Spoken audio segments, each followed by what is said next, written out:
But how will somewhat randomer come into chat and recommend Fatal to us? I'm expecting it now in the comments because that was the first thing said on this recording. So go ahead. Recommend Go Fatal. ahead. What are we on? Both. Yes. Oh, okay. I'll do the recap then.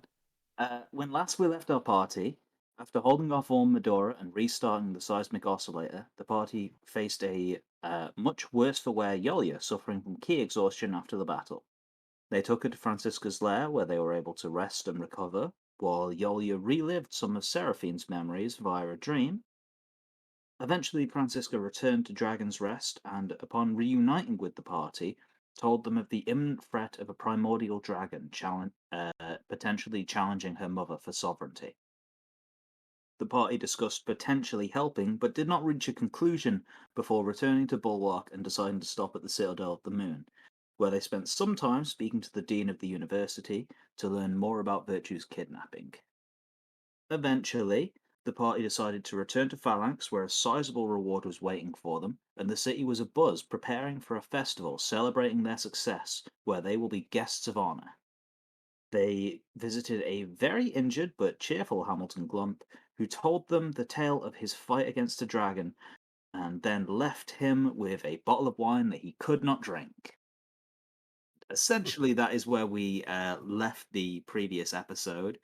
We all just sort of trailed off into talking about other things and said that this episode we would most likely come back and do the festival that I planned on doing last episode.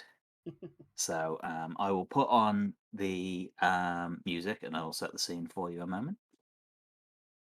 Look, you need to start queuing up scene setting music. Okay. The intro music. Background music for the intro. Yeah, exactly. I could potentially do that, I'd have to find something, but so I'll set the scene for you all. We'll have you be still the day before the festival, and you have all just finished speaking to Hamilton, just walked out of his room, and probably heard the more realistic version of the story from one of the servants who was just heading in to change his bandages or something. And yeah, I mean, the city is abuzz, and the festival will be tomorrow. Basically, anywhere you want for lodging is still open to you. You can, of course, return to your rooms in the Ironheart Inn or go elsewhere. There's plenty of people in the city who would still, be happy to speak with you if you had anything you wanted to do the day before the festival. But yeah, the recap for last week was very much and then they did this, and then they did this, and then they did this, because that's how last session went, man. Yeah, that's a good point. So, the festival's starting tomorrow, you said, yeah? Yes. Just to give you a little bit of insight into things, you have essentially been invited to the palace for the official starting of the festival, where the Queen will introduce you all and essentially say that the festival is being held in your honor, or at least that you are the ones to thank for stopping Medora. So, it's like an open invitation. You are not demanded to be present for that, but it would be appreciated if you were. God. No, fuck that. Let's just leave. You're thinking Yeah, if you don't want to be in the spotlight, you don't need to be. Essentially. We enjoy the glory. I should hope so. You're in the right career for it. Yeah. Exactly. I think, yeah, so just do whatever then, what people want to do for the day. Just is there anything anyone is particularly interested in doing? Just realised that Yarkin's in it for the glory. Big fan. Is this going to be big fan of tavern music, by the way? This isn't going to be a shopping episode, is it? Are we going to Gareth's? I mean, look, I hope that Gareth is actually there at the shop. You guys are aware of? No, he isn't. Oh, he's not there. Should we go and rob him? The shop is open. He has his assistants, his staff there, who will run the shop in his absence. But he's out preparing for the festival. He's got stuff to do. Yeah, if you want to visit the shop, you certainly can. You are now flush with cash once again. Not as flush as I want to be. Well, then save up for another 40 episodes, Alex. That's fine by me. Guys, give me your money. I need money.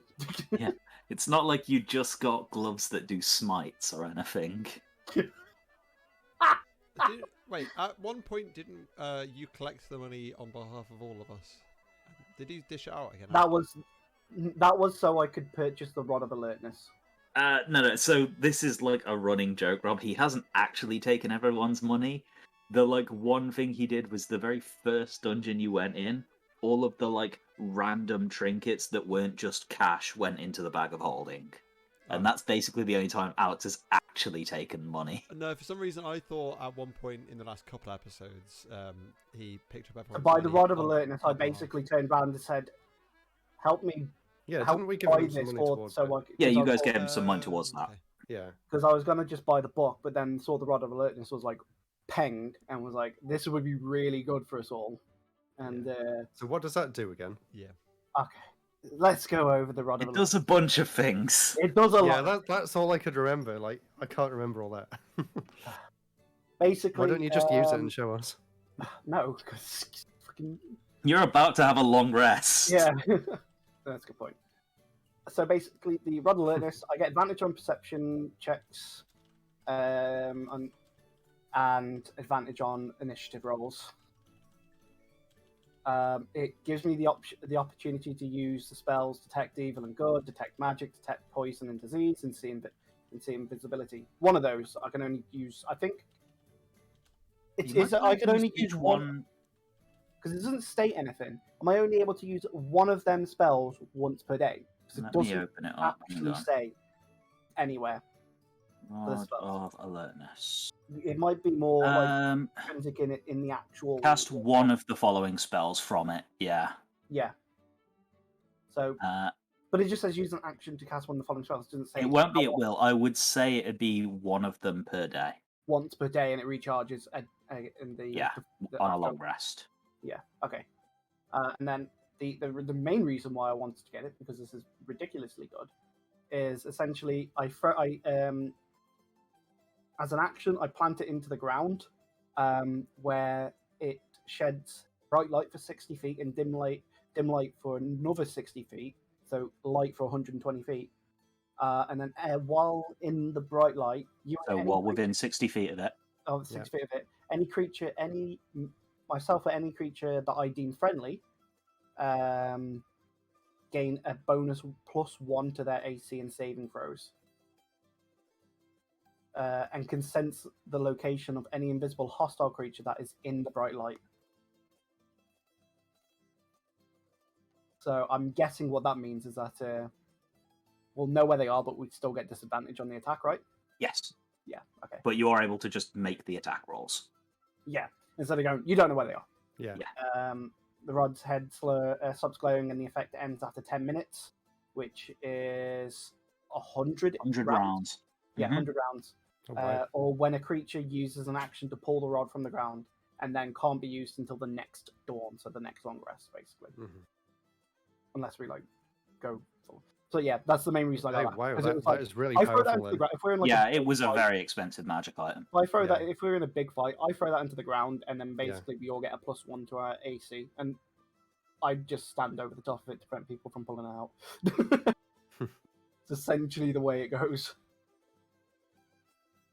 Yeah, the biggest thing is that it buffs the whole party with an extra +1 to AC and saves. And also, prevents invisibility shenanigans from working against you as much. Yeah. Which I have been known to do from time to time. Very much so. Not anymore, though. Yeah. So that's the main reason why I bought that, and I thought... I cast whole person on everyone! And then I instant kill Nick! Exactly. Wait, why me? I'm the only one you've killed. It's how I killed you last time. So whatever people want to do, let's go do it for the day before we start actually getting into the celebrations. We deserve a good rest period. I mean, we did just have 3 days, but that was mainly because I had to recover. That didn't feel like a rest for Yolya. No, that was 3 days of furiously reading. Like your life depended on it. It did. I didn't want to restart reading that book. Fuck that.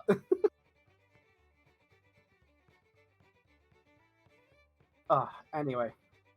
What are we Yeah. doing, people? Let's go do stuff for the day. Otherwise, I'm just gonna go and, I don't know, fucking die in a corner. I mean, even if you guys, like, just want, like, some privacy in, like, your hotel in order to, like, plan out what you guys are going to do in the future. Like, you guys have been discussing, hey, how are we going to cross the Absent Range? Are we going to go deal with the stone? Are we going to go deal with Illatran or the dragons?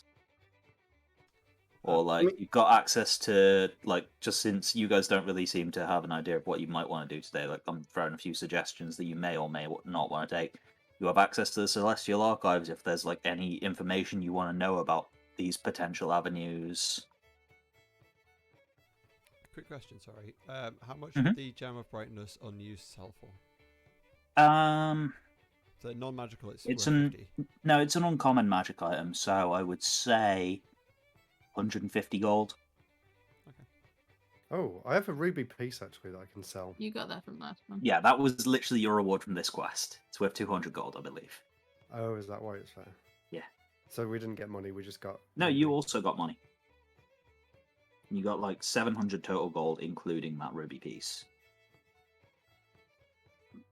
Man, I just realised how much money I have. Like, there was the money that they gave us, which added plenty. Plus that ruby, plus assorted gems, and some gold dust, and this Gem of Brightness. Yeah. Well over 1,000 gold just knocking around. Cool. You can buy some pretty cool stuff. I know. I'll probably do it next session.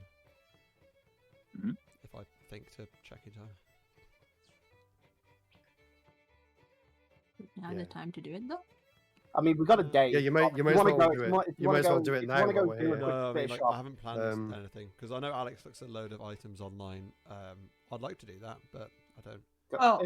If you want to go and quickly go and do some quick shopping at Gareth, go do it. It's not like you need to be like, I want this specific item. You could be like, I feel like I don't do that much damage. What can you do about that? I feel like I'm pretty easy to hit. What can you do about that? It could be, you know, that sort of thing as well. Or it could just be like, I want to go and I want to browse and I want to see what sort of goofy stuff happens. Oh, quick one also. Boreal Blade, is that an attuned item? Yes. Okay, right. I need to write that down. Of course, all my attunable items are in the wrong section that don't have the attuned tick. So you can only have 3 attunements, remember? Yeah. Yeah, he's just talking about in the inventory thing. Only on the first page are you able to actually choose what your attuned items are, which is really stupid. It's weird. You get 4 pages of stuff that you can have as of items, and it's like only the first page is able to be attuned. I had to do exactly the same thing, Rob. I had to make sure I put all of my attunable items on the first page. It's not the end of the world. Yeah, it's just you annoying. have to do inventory management. It's just annoying. That's all it is. Anyway, if you want to go to shops, let's continue. If you don't, if art starts to be a bit like, I'm just going to drag him there. No, I was going to say, so I'm pretty sure I attuned my Boreal Blade. I didn't write it in, but well, you definitely used it, so we'll say it's attuned. Yeah. I would have imagined I'd done Yeah, that. you did definitely attune because you swapped from using your flame tongue to the boreal. Ah, there we go. Yeah. That sounds familiar to me. Yep. Now I'll save shopping for next episode. Okay. Because I want to see what's out there. You know, maybe you'll spend all that 1,000 odd gold at the festival. Yeah. There's lots of things to do at the festival. Let's go to gamble and that would be a very impenetrable festival for 90% of the population if it was only for like enjoyable if you spent 1,000 gold there.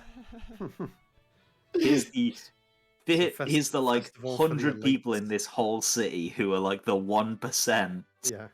Just to point out, that's realistic though for like any kind of festival you go to.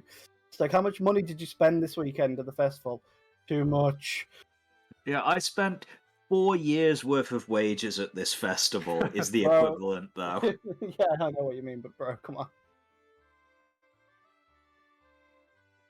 Anyway, so what is people's plans? If we're not going to do anything, I'll probably just say we head back to the inn, just chill out. Okay. maybe get some things in place. Yeah. So what people want to do, unless they want to go anywhere, do anything? I don't think there's anything. If no one else. says anything, I'm going to nominate yeah. someone to make the decision. So No idea what I want to do.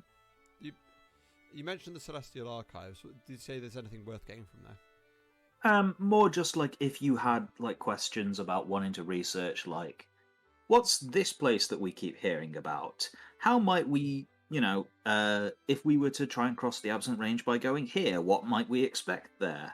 Those sorts of things. Like the Celestial Archives would be a good place to get answers on those questions, or any other questions you might have. For example, you were able to learn about Ormador and the seismic oscillators there, despite it being like super obscure lore. If there's like anything else that you don't know about that you might want to learn more about, then you may be able to gather more information there.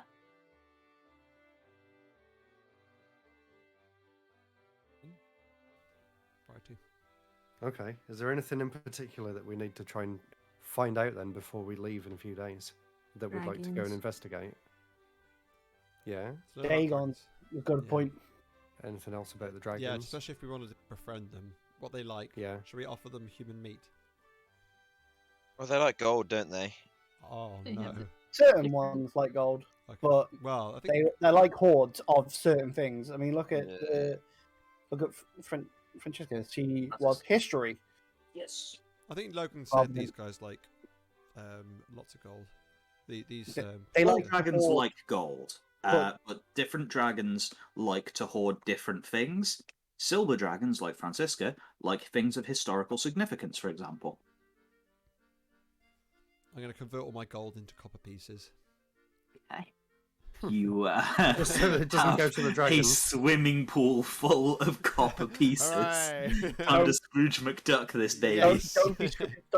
Don't do that though. You will literally break every bone in your body trying I'm to ready jump to into stop rolling bludgeoning damage. Here we go. No, it was a joke. It was non-canon.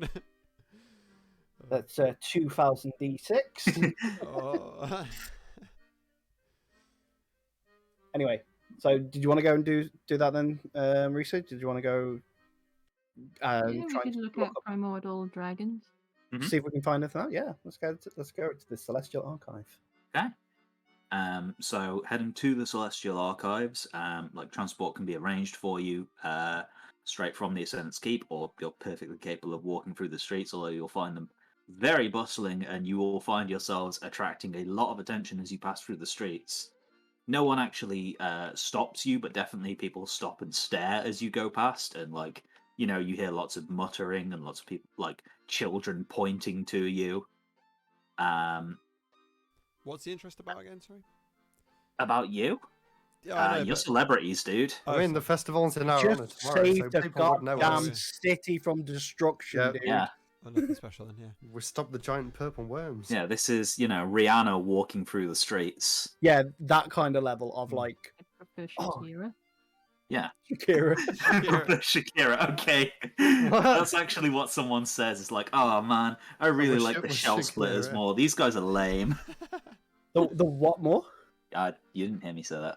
The shell splitters. Shelves. Yeah. Have we got competition? Yeah, I told you there's other fate touched. Oh. I didn't In know. fact, sure, You've like been you. secretly DMing other people like you're That's right. betrayed. There's been another Yeah. campaign the whole time. There's a seat if you look on Twitch for another stream with one viewer. We're really overestimating this stream here. Anyway, Um, so yeah, just walking through the city, people staring at us. That's not. And since we found out that Hyakin loves attention, he's just staring back at the people. He's just. It's his he's new just like- he's brave just doing face. Full on proper diva look as he Yeah. walks around the place. strutting, I'm just waving at everyone, just blowing kisses to the blowing crowd. kisses, bowing. Yeah. The whole So- works. I'm really lapping this up. As he keeps doing it, I just like keep nudging him with my elbow Um, in the back just to push him forward to carry on. It's like, keep Mhm. going. Come on, we've got places to be. It's probably like an hour's walk to get to the Celestial Archives, and once you're in there, it's not hard for you to get to the like main library section, like the reference library, and from there, there are like assistants who are like actual librarians who would be willing to assist you with any research you want to do. So, You yeah. do need to tell the DM what it is you're searching for. Dragons. So, I was You'll going to see. say, shall we start with like a history of the dragon cultures and like what their things? So we start with that. Okay, sure. Anyone who wants to look into that can make, I would say, a history check or investigation check. I'll do my Someone who's smart, please. I'll do my famous history check. Hold on a second. I will also. Can I also help? Yeah, 18. If you can, well, you're welcome to make your own check if you also just want to look. If you wanted to specifically help him, you'd have to tell me how you were going to help. Rain vibes. Just help, like look at like when he's like looking at certain things, anything that pops up and he says about like that he might find that would like to help him like pull up other books up to him to like help read through them instead. You know, Okay, just sure. doing like That's fine. a Yeah, lot you can of give him that. advantage on it if you want. Take that extra roll, Nick. See if you get higher than 18. Oh, No, you Well, don't. no. I'm going to have to take the 12, unfortunately. No, you don't. It's advantage. Okay, That's 18 is high enough to get like a vague idea of a general history of dragons, and like Dragon's Rest being as near as it is and as well known as it is. Well, not many people have like been in there and come out alive in order to actually like get a comprehensive history of the place. It's not like Draconic Law is a mystery or anything. Dragons have, as far as anyone knows, dragons have always existed since essentially the start of Horizon, when the gods came to this planet and formed it into what it is now known as, and created the races as they are now known. Dragons were already there, and the Primordial Dragons are the ones which were there at the time. In terms of vague histories, they warred with basically everything that has ever existed throughout history. They had an enormous war with the firstborn of the gods, which were the Titans, during which time most of the primordial dragons were killed. Many of the remaining dragons have had long-standing wars with the descendants of the Titans, which would be giants and, more importantly, the Colossi. Basically, all of the primordial dragons who remained were sealed away by these two or hunted down by these two groups. Colossi essentially being half-giants. The few remaining dragons who were not primordial dragons but would still be considered ancient dragons by today's standards, essentially scattered across the world and went into hiding until the Calamity. Once the Calamity had settled and the world was full of aberrant magic and was an incredibly dangerous place, dragons sort of found themselves uniquely placed as apex predators among apex predators. They took over the ruins of what was one of the twin capital cities here on Horizon. It was promptly renamed as Dragon's Rest, where Francisca's mother, who I think would probably be referred to in these texts as the Silver Lady, became the sovereign of Dragon's Rest, where absolutely nothing has been heard of her ever since then, other than Dragon's Rest is now full of dragons, and no non-dragons are allowed in, with very few exceptions. Okay then. But there's your comprehensive, brief, overlook of history. Shall we delve into more specifics on dragons, more specifically the primordials? Is there anything more written about them? You can make another check. I would say the DC is a little higher for this because it's a little bit more obscure, and there are fewer primordials remaining. Okay. History again, yeah? Mm-hmm. I will try that. I will fail this roll. Oof. I know nothing. Do I get a chance to try? Yeah, totally. As If I you rolled are it? continuing to look. Yeah. Oh, there we go. 23. Okay, Perfect. yeah. So, of the Primordial Dragons, there remains records of 4 of them. All of them are chromatic in colour. One of them you have seen yourself, which is the Fang of Immolation, which would be the red Primordial Dragon that you saw in the Elemental Plane of Fire. There is also the Boreal Fang, the Corrupted Fang, and the Fang of the Storm are the other primordial dragons which are known of. They were all sealed away on different planes of existence, essentially never to be seen again until you guys saw the Fang of Immolation yourself. Each of them were hunted down. The ones that were hunted by giants were killed. The ones that were hunted by the Colossi, they were unable to kill them, and so they sealed them away in different places. The Fang of Immolation, the red one, was sealed away deep within the heart of the elemental plane of fire, supposedly at the bottom of a volcano, where he was never supposed to ever. No one could even actually get to him. He was sealed away so deep. So there was no way for him to get out. The Fang of Corruption was sealed deep within the Feywild, and the other 2 were both sent deep into astral space, or the astral sea, where they were essentially left adrift between worlds.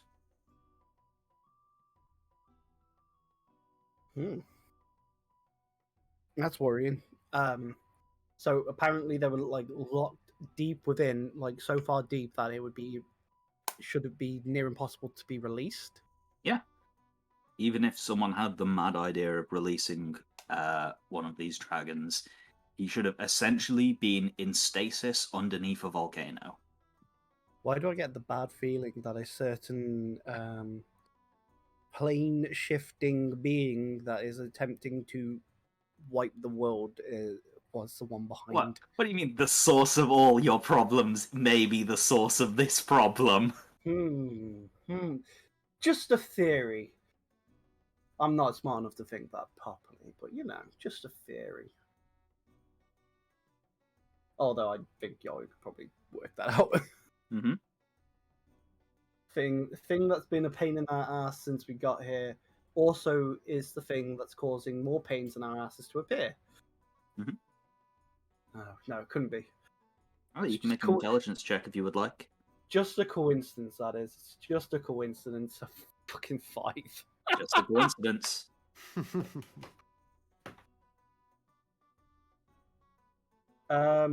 Anything else people can think of that we might want to prepare ourselves for?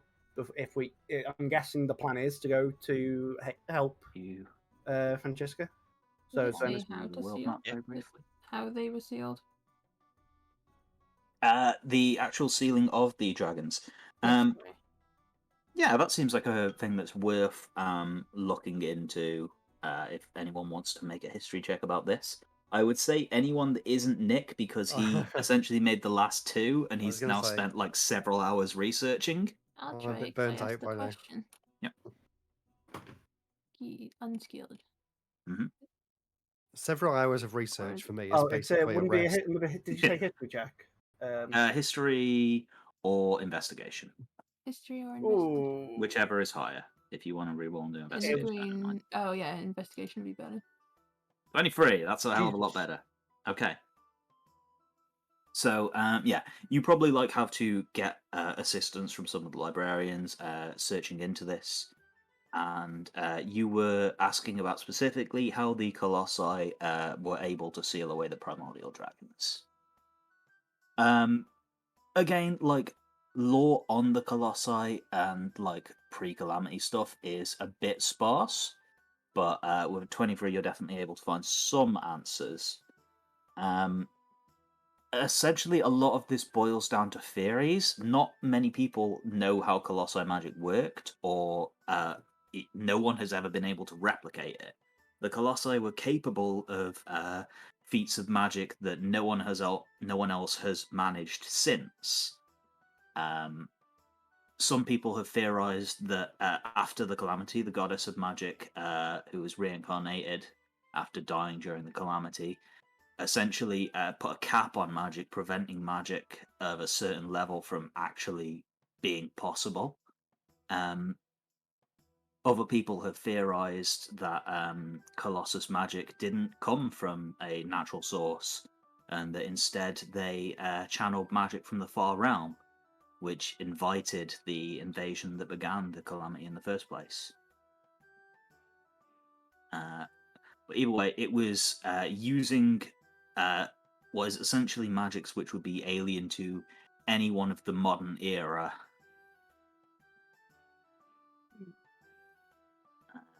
Would be the way that the Colossi did it.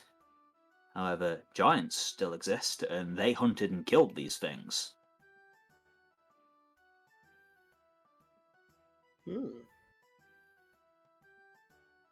So.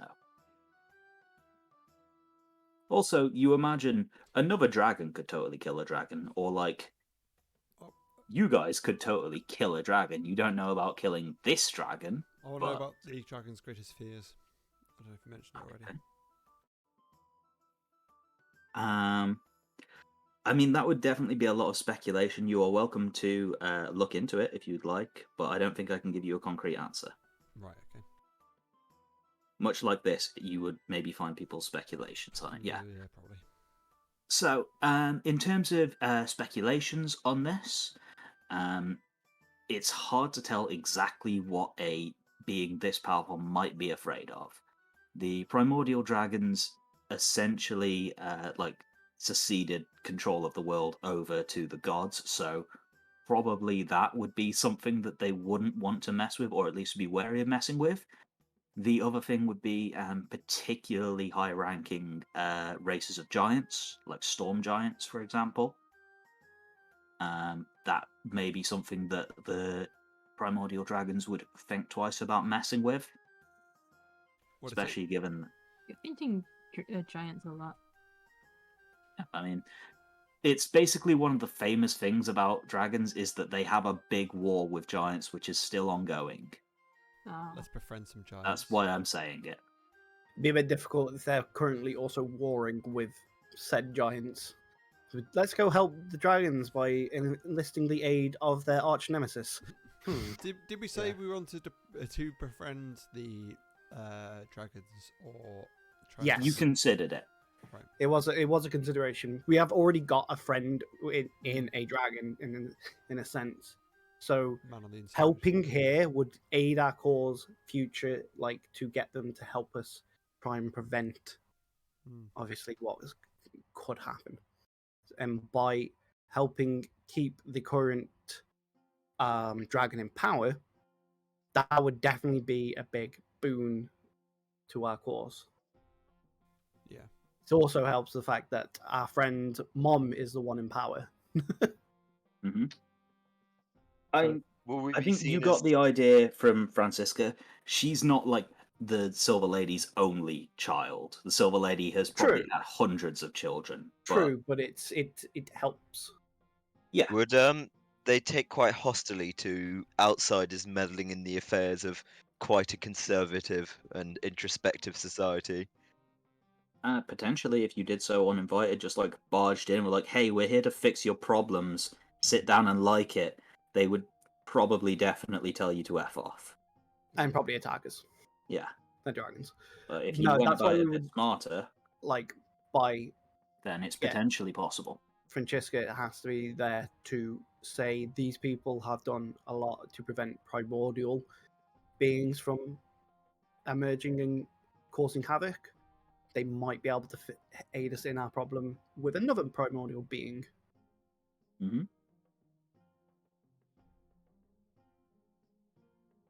How that goes is another way. One thing that's I've just thought that cropped up, Dragon's Rest itself, the city. Yes.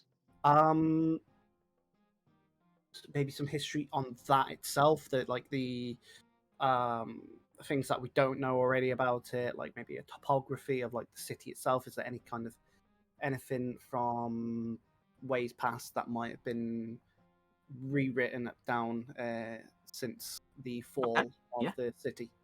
What about secret tunnels as well? Secret tunnels? Yeah, exactly. Like stuff to do with like how the cities make up and designers, things to help us. Okay, yeah. Prior to getting there, where we'll be able to make our ways around without too much issue. Okay, sure. Again, any of you can make a check, either history or investigation, and depending on how high you roll, I'll give you different information. I will. Okay. No. Okay, nat 20 from Art. That's No, not not 20. It's a 20. Oh, total of 20. Total. So, even so, that's a pretty high number. Obviously, people have been in and out of Dragon's Rest. There have been mentions of heroes who were invited there. One of the most notable ones being Aegis, who was one of the founder heroes of Bulwark. There has also been people who managed to sneak into Dragon's Rest, for example. A group of scholars from the Citadel of the Moon came and stole the prismatic shard, which became the centerpiece of their university. These things are incredibly difficult, and you're talking of like a success rate of even getting in and out alive of like 1 in 100 people who attempt it. The city itself, in terms of layout, there's no post-calamity maps of it, and very few and very like poorly preserved after like thousands of years, like recreations of pre-calamity maps. Both Nexus and Arda, which it was the name of Dragon's Rest before it got renamed, were essentially enormous like grid-based organized cities, not like the sort of thing you'd find in the UK, more like the sort of thing you would find in America, where cities are like designed to be cities since their inception. So it was a very logical design behind the makeup of the city. Another interesting factoid you would find about the two cities is that it's actually possible to enter them from either the surface or from the sky, as the cities are so incredibly vertical that some of their spires actually link with one another with bridges between them, even high up in the sky, and even up above cloud levels where skyships still function. Of course, there's less cover up in the sky. Is there any chance that we'd be invited? Because I remember you mentioned people have been invited to Dragon's Rest by some person. Well, you didn't People who are sufficiently notable and under the right circumstances, yes. So, I was going to say that knowing that information on how someone got invited, you said it was Aegis. Is there much written in? Obviously, there will be, but I mean, like in terms of what's notable for him to have been invited, what caused the invitation. If you want to learn more about Aegis, you can totally make a check for it. Someone who I've mentioned a few times. High. I am rolling so badly, but a 13 is what I get. Okay. Can do if you want. I would say that this is the last roll you can make, Rob, because you've made a couple now. Okay. Do you reckon we should stick it with your 13, and in case we want another roll? I mean, Matt, you haven't made any checks or anything yet. Yeah. Do I get advantage seeing as I come from this world? Yeah, actually, I would say for Ages you get advantage, especially given that you spent time down on the surface, and this is essentially asking if you know anything about Hercules. Yeah, okay. So 2 history checks, fine with you? Yep, that's fine. Oh, this is... 16 is better. Yeah, 16's better, yeah. This is, what could you as Matt tell me about Hercules? He's, a mythical figure to you. You know stories about him. He was one of the original party founder heroes of Bulwark. and his shield is actually still located there. He Probably is, a mistake here or two. yeah, like some of it is definitely like feels untrue. Like there's a million mythical stories of, and then he like single-handedly, barehanded wrestled a hydra and tied all of its necks together and threw it into the ocean.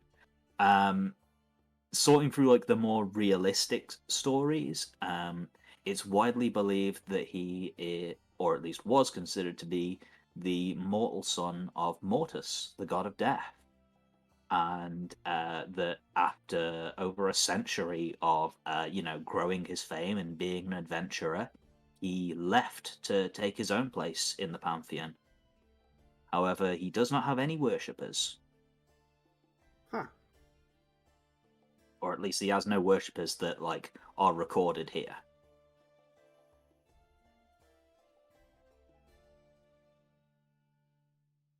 But I mean, Hyarkin, you met with Mortis. He seemed friendly for a skeleton. He seemed like a very sociable sort of being. He never mentioned any mortal children or anything, I don't think.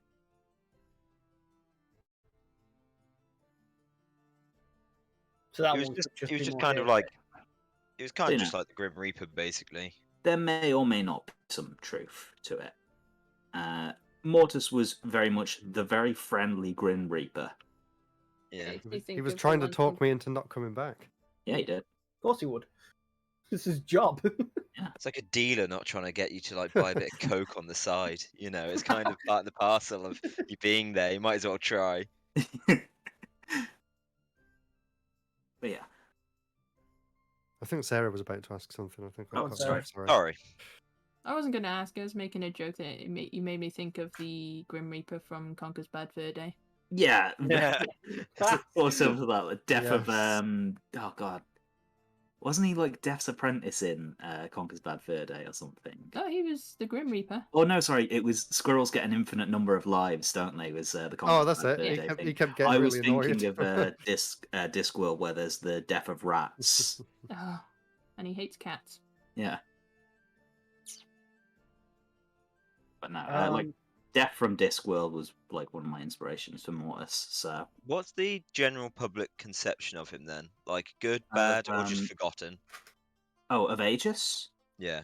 He's generally considered to be a hero, but like an ancient hero, one who existed, thousands of years ago, in the time after the calamity. Could I see if I would know of anyone or anywhere where they still at least have some connection to him? Yeah, I don't think you even need to make a check for that. It's Yeah. Bulwark. The Bulwark. Oh, okay. He founded the Right. place. Right. We're in the right. Just wait. Is, Give me a quick second. query out of game. Is the King of Bulwark then a descendant of Aegis? Is that canonically a thing? Out of game, he claims to be. He claims to be, right? Okay, but it's Here in Bulwark. I just got that high Well, roll. you're in Phalanx There you but go. right now, but you could be in Bulwark if you wanted. Yeah, lay off the wine. you'll drink more tomorrow. Don't worry about it. Bulwark. You'll drink a lot more tomorrow. We can get there through a certain person's back door, can't we? Yep. We could make a quick trip if we gave the man, I don't know, like He's not even there. You can just 25 walk gold. in. Walk in and walk out. Yeah. He doesn't need to know. He doesn't need to know. I mean, his apprentices are there, but it depends on if we can charm your way into letting us do it. Oh, don't worry. I think that's going to be easy. Don't worry. Okay, is We that can what do you it. want to do? Do you want to head to Bulwark? And try and find more information to do with Aegis. Just more before we leave. Then is there anything else anyone can think of while we've got access to this library that might be of use for Dragon's Rest? I can't think of anything else. I know it sounds stupid and we've probably done it before, but Deep Terror? Is there anything in here You about have the Deep not Terror? really researched it. If you want to research it, I will give you advantage given your condition, Matt. Would it make sense for me not to be there while we learn more about him? If you wanted to be, you can, separate yourself from that. I'll do that. Okay. Because I don't want that man Erlan knowing goes more. out and has a smoke. Yeah, it just goes, whips out his fat Gandalf pipe. Okay. So who wants to head that check then? Who hasn't made a lot of checks? I've done like nearly every single I've one, got so one I'm more out. I can You do. succeeded on few. Yeah, Sarah, I you've failed only every made single the one. one, but I've only made one. And... if you I want, got, I mean, got it's up to you. Listen, I've got one listen. more roll. I'm just to hit it out there. Me no smart. Me all punchy. Me do punching. Me do punching. Me no smart boy. Girl. Smart boy, girl. Bo. Smart girl. Ah, Is it loading your roll? Yeah, I was going to say, unless anyone else wants to do it, I'll do it. yeah, boo. Rolling. Ah, 14. there we go. Yeah, both rolled. There you go. Oh, That's fine. You can both look into it. So, yeah. Man, so... this place got real fucking noisy. Jesus. Shut up! That's why Crowd goes silent. you're struggling with your rolls. I was trying. Yeah. So, asking into the Deep Terror. Honestly, he's kind of lesser known.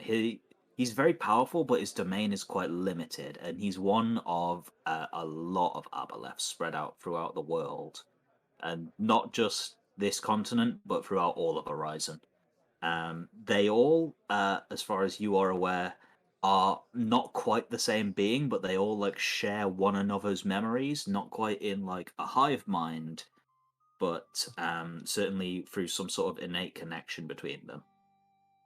The Deep Terror is one of the creatures which, well, all aboleths claim that they were the first creatures to exist on this world before all other things. And it's believed that before the gods came, they enslaved whatever came before the races, and essentially just like through evil and terrible leadership led them all to their death, and essentially starved the world when the gods came around. The Deep Terror himself, his sphere of influence is quite small. He exists mostly, I believe, to the north of Bulwark, up sort of this way, where he has his own small area of influence, which is kind of within the untamed, unexplored wilderness.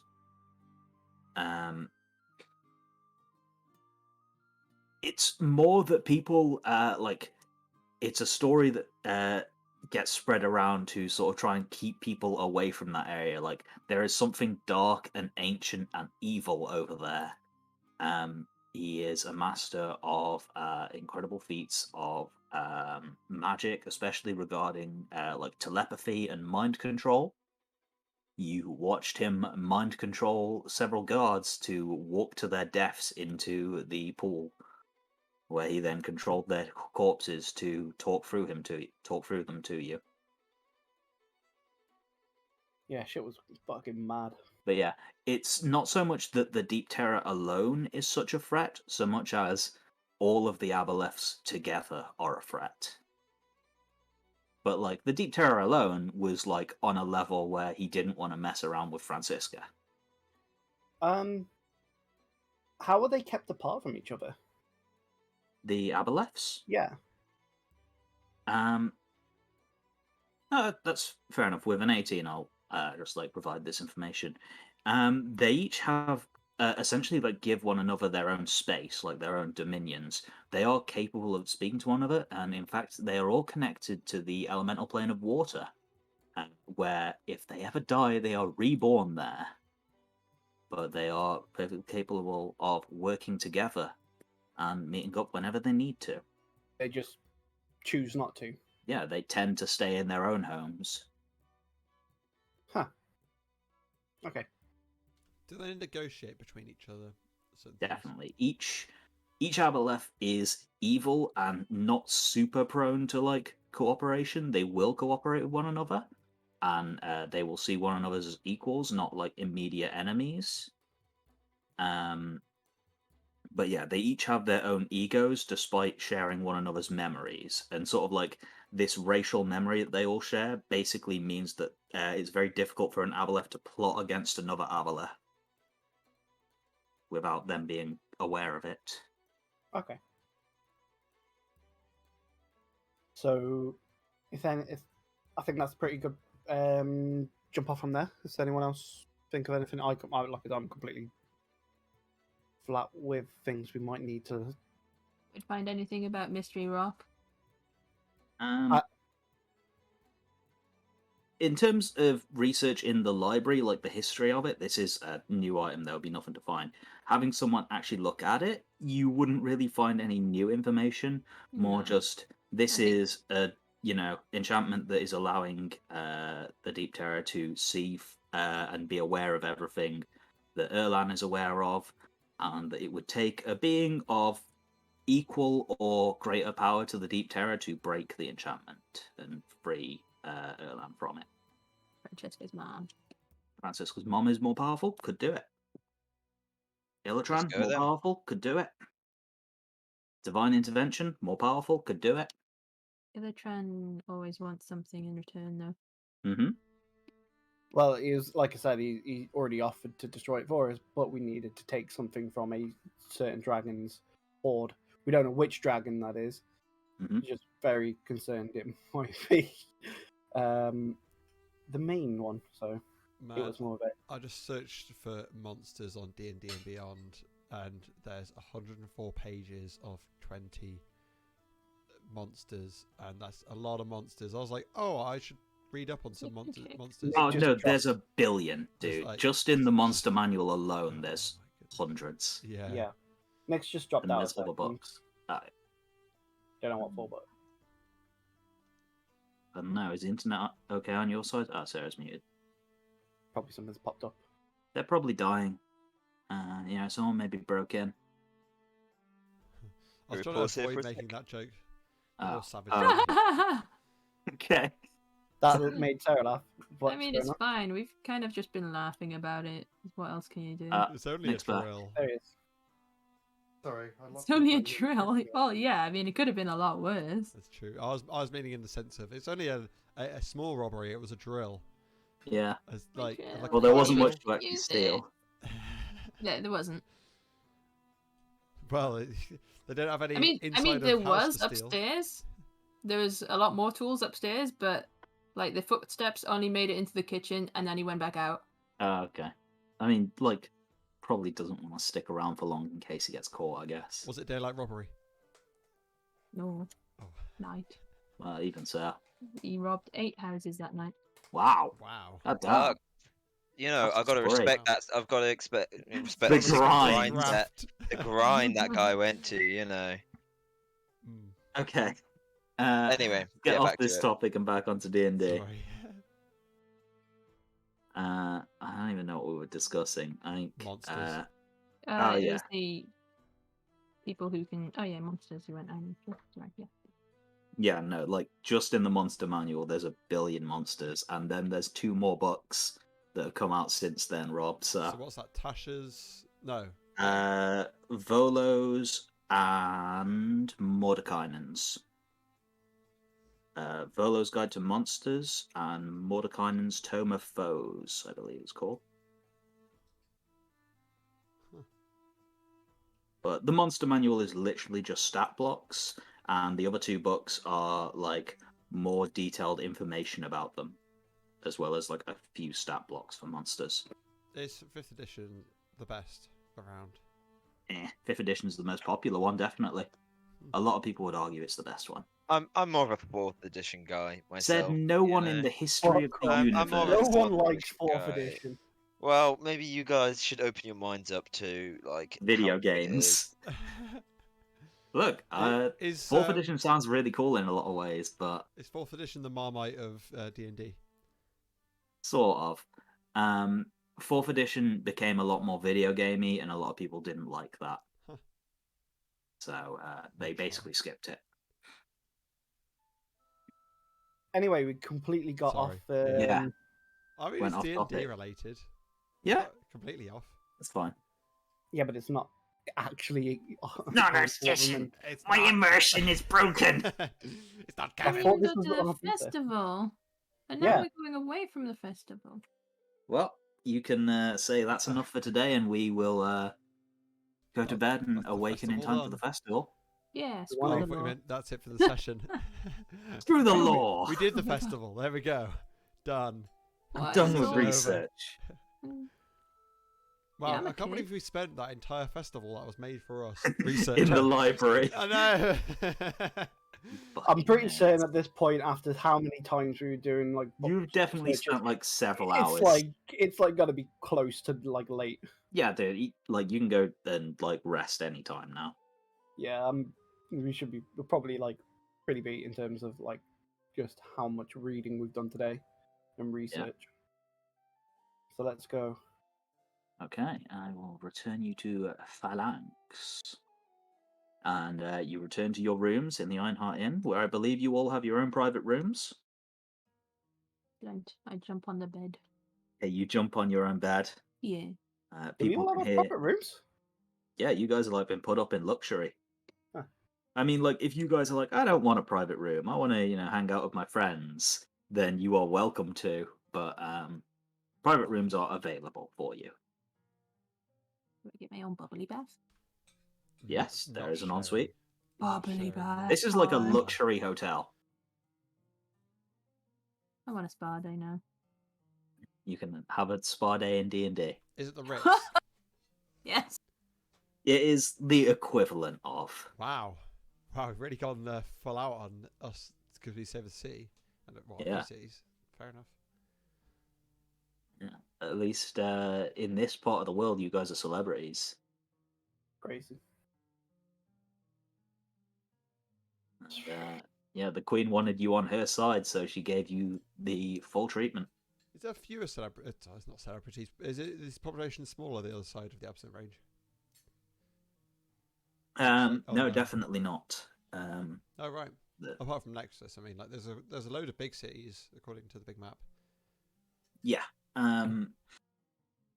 The population is probably about equal on either side of the range. Of course, like there's very little communication between the two sides, and what little communication there is isn't massively friendly a lot of the time.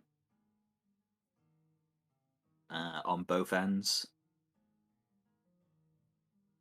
Such a cultural divide. You know, Yeah. when we get rid of the sky is darkness, you know, maybe everyone can be all happy and joyful about that. Maybe you know? we can achieve world peace in our time. Yeah, exactly. I feel like George Bush in 2001. An end to war. Exactly. Wait, no, not 2001. Yeah. I was going to say that doesn't. I don't think that was the Opposite. rhetoric at the time. No, that was the opposite, the real opposite. Let's just Let's move move on from forward my to the tangent. next into the morning. Yeah, it's daytime. We Okay. all Fish enjoyed massage for topping whiskey. and tailing. So that sounded terrible. No, I definitely move away from that room. Okay. There is an open I- invitation I- from Ott, though, for anyone who wants to lie tops and Get tails. topped. I rapidly bang on Risu's door, like, let me in for this. I swear to God, I can't be with these blokes. No. I got music hear on all and I the got like Reese's got her headphones in, sat in the bath. sat in the bath, got the scent sticks on and everything. With cucumbers. Fine, I'll do this myself. I jump out the window and climb up through the outside and in. Okay. You have your own room. I know, I'm joking. Your own bubbly bath. Ah, I can't. It's the room. It's like your own bubbly bath. Have your own Get one. out of my bath. Get your own. That's all I care about. The bed's fine, but the bath is where I draw the line. Risu's saying she's fine with sharing beds, but not baths. Yeah. Interested? Windy face. It's not in the bath. It bubbles. No. What's this? Beds, baths, and D&D Beyond. Yeah. Haha. Ah, Hilarious. thank you. So the next morning. To the next morning. So, having turned in early for the night, you all awaken, I hope, bright and early. Some of you are probably better off in mornings than others. However, Airline definitely not. Yeah. Erlan is like never hungover because he's perpetually drunk. Yeah. and falling over bananas, so Yeah. conks me out to sleep. Wakes up on the floor Yeah. next to the bed, surrounded by banana peels. Yeah, box of banana peels which have tipped over. And Put them here. So where did these even come from? I don't Yeah, even exactly. have bananas. It's the banana pixies that follow just- him around, There's just a invisible. there's just a little card that says, like, here is a complimentary box of bananas. I like how me getting rid of lucky would technically mean, it's not that I'm unlucky. Yeah, It's just that, I've got normal luck now. levels of luck. But now it's just I've become the unluckiest man in the world. Oh, God. Wait, did Okay. pixies exist in D&D? Sorry. Yes. Yeah, you've been pranked by pixies before. Yeah. Oh yeah, no, I remember. This campaign? Start of Yeah. this campaign? Yes. Yeah, when you went to go see Illitron. Yeah, they're being assholes to us. Yeah, as they do. You threatened to shove one into a jar, I believe. Like Peter Pan. Good move. So, yeah. As soon as you guys are ready, you can head to the Ascendant's Keep, where the Queen will address the crowd and the festivities can begin. Yeah, let's go get something to eat and get on this party hype. Okay. Yep. I mean, there's breakfast provided at the Ironheart Inn, or there's 1,000,001 other food stalls setting up for the festival. I was just expecting it to be the Ironheart. What they got on the menu? Sure. Let me just fucking whip up the menu. Sure. Let it be Oh shit. Yeah, dude. Pancakes. Is it continental? I No, gonna but have pancakes a are canon. You could totally get pancakes and syrup. Yeah. There's also probably more cooked breakfast sort of thing, like bacon and eggs, toasts. What animal is the Things like- bacon? I can't know. Fantasy pigs, Fantasy pigs. And the eggs are? Eggs of what? Fancy chicken. fancy chickens. Oh, Yeah, this is boring. fancy chickens that. Come on, I want to eat dragon eggs. Chocobos. No. Chocobo. eggs. I just got back from hanging out in my friend Dragon's lair, and I really fancy some dragon eggs right now. This is where the secret passage came in. Yeah. Okay. So, there's a selection of different meals that you could have. I don't think they have processed yogurts. Like you can't get like a mulla corner or anything for your breakfast. They get orange juice? Yeah, you could totally get orange juice. Yay. Fancy It's orange juice. imported from the sky, but oranges exist. Does that make it quite Oranges are canon. Yeah. Yes. Can I get a bowl but of this place is golden nuggets? Actual gold. No, True golden cereal is nugget. canon. All right, these are the questions I don't know if I can answer here. That would mean making cereal canon, and that's kind of pushing it. Oh. Fantasy cereal, right? Yeah, Let's fantasy eat and cereal. go. I have me pancakes. Yeah, pancakes are fine. Okay, cereal, I draw the line at. No. Sure. I have me pancakes and syrup, and we go. Let's go. Okay. We got things to do today. Remember? I can't wait to come across a D&D equivalent of a roadside American diner on our travels. Right. Yeah. Make it In the so. middle of nowhere. Yeah, literally. Make it It could so, be Logan. it could be like the Lumpy Pumpkin in Skyward Sword, just like an island with literally a diner on it and Just nothing one else. restaurant. How does the mole man not fall through the island when he digs? Oh my god. God, jeez. It's dark, Sarah. Okay. Just falls to his death. Just oh no, I broke into the air. Okay. So yeah, you guys can all be transported to the Ascendant's Keep, where you are taken to the Queen, who is wearing much more ceremonial attire than you're used to. Normally, she is very well dressed and regal, but this is very much this is addressing the people sort of attire. And she will give you a sort of short briefing saying, look, this is going to be very simple. for you guys. I'm essentially going to walk out.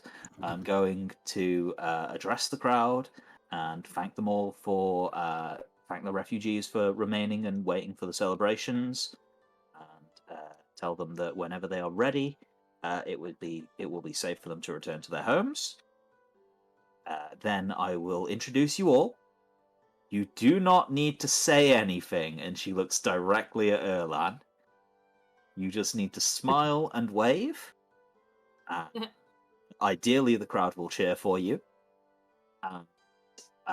Once that happens, we will end the opening ceremony, and you will be free to explore the festivities as you see fit. I've been told that Gareth has been setting up something quite unique. Magical And fireworks. I'm sure there will be many other things. Gareth didn't set up magical fireworks, but the Celestial Archive has. Be part of the closing ceremony. Yay. Spoilers. You can't spoil real life. What? The Queen's like, well, as far as these people are concerned, it's real life. The Queen's like telling you what's going to happen. This is a conversation. Yeah. Imagine like asking the organizer of an event for the itinerary, and then when they tell you, you go, "Oh my god, spoilers!"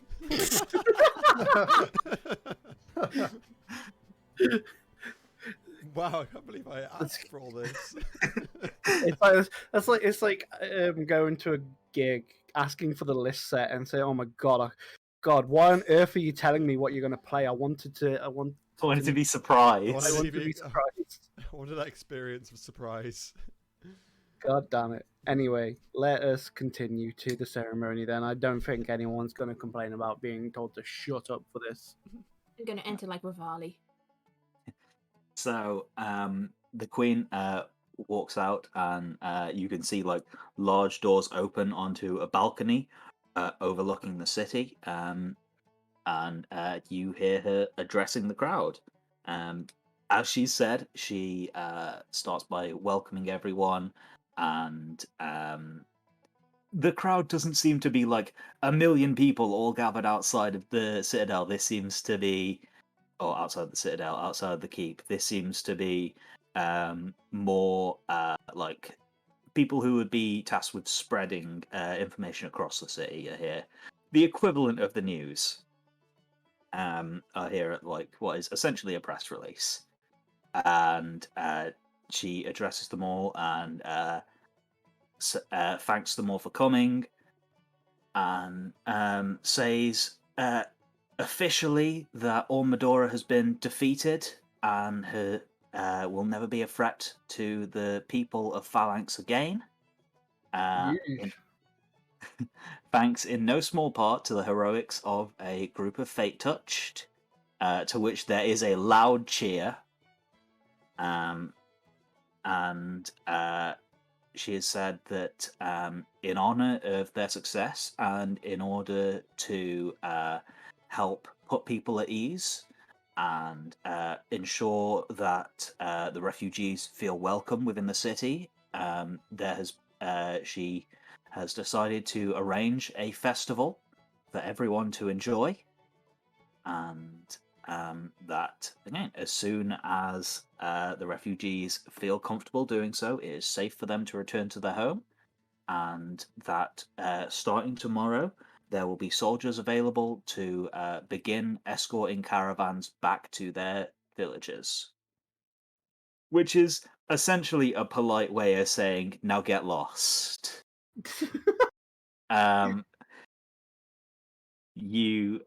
She then says, and without further ado, I would like to introduce to you all the heroes who have protected you all.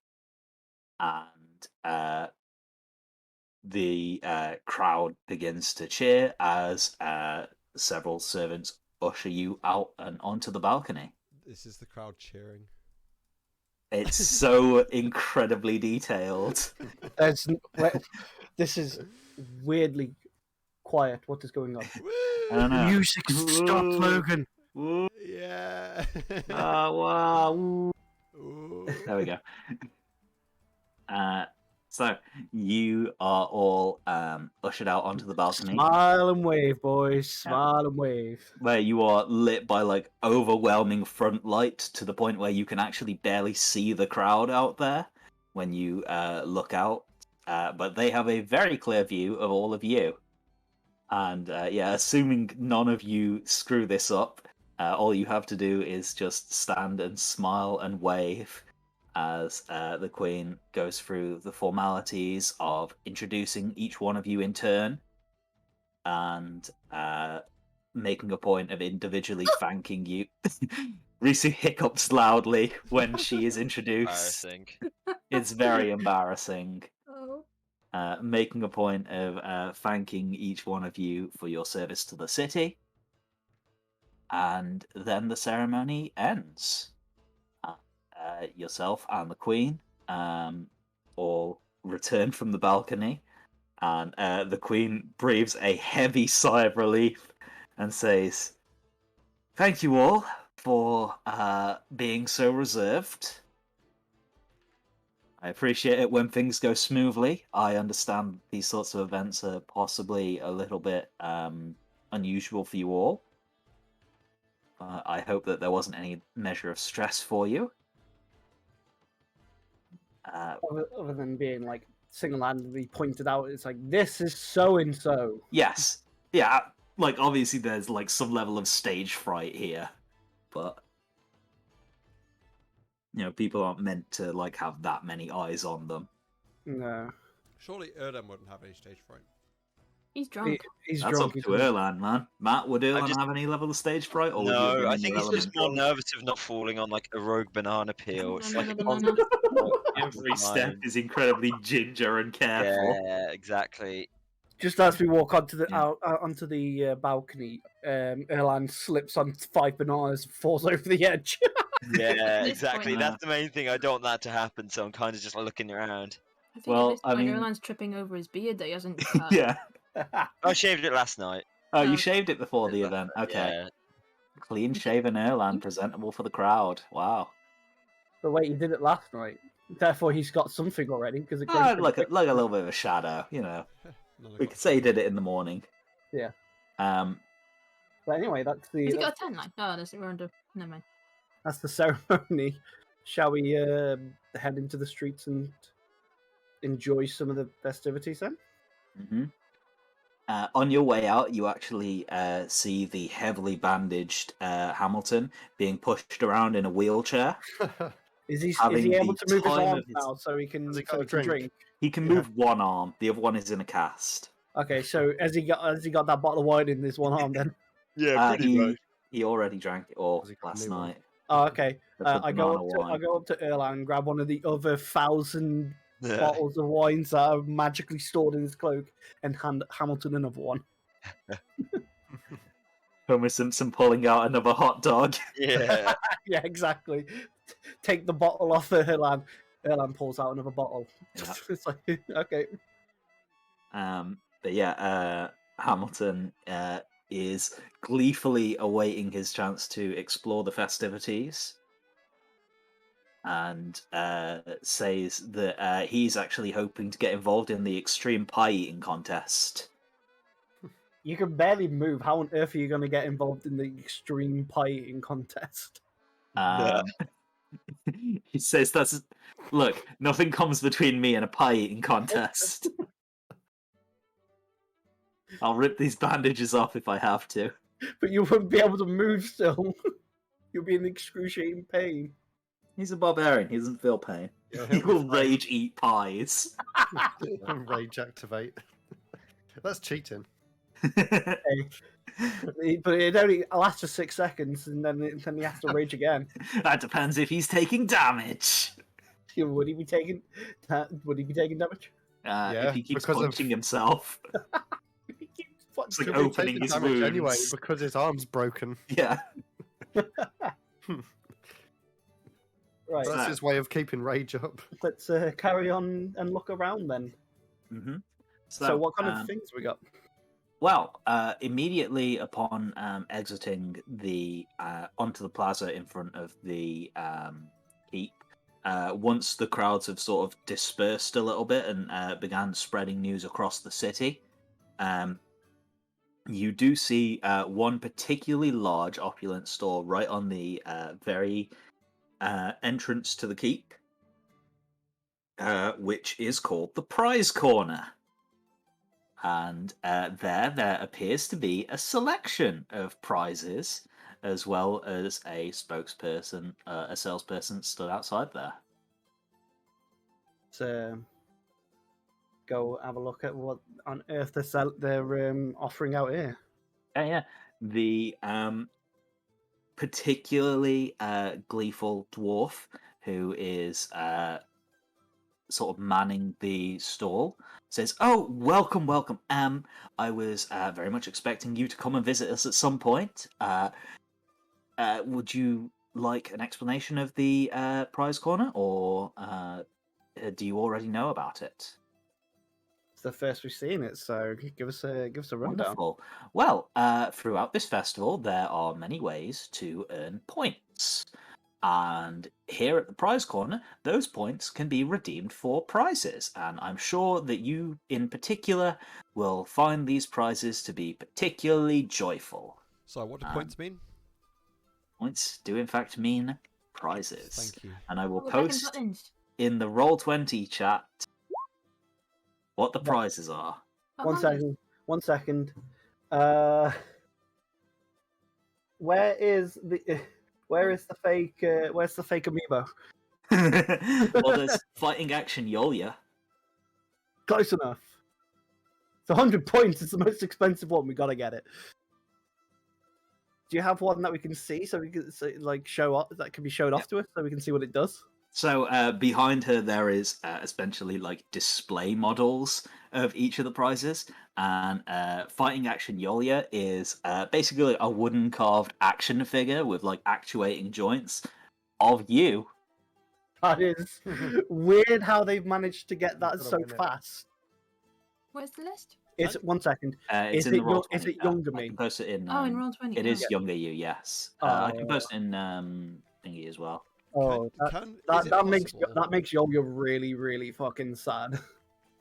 Well, Seeing you've been younger hiding your self. face since Asian Girl. I know, and it's kind of painful seeing younger version of me. So it's kind of a piece of cheap tat as well. Like it's not like high quality enough that like you would be able to see like age lines on it, like wrinkles or like the graying of the muzzle or anything like that.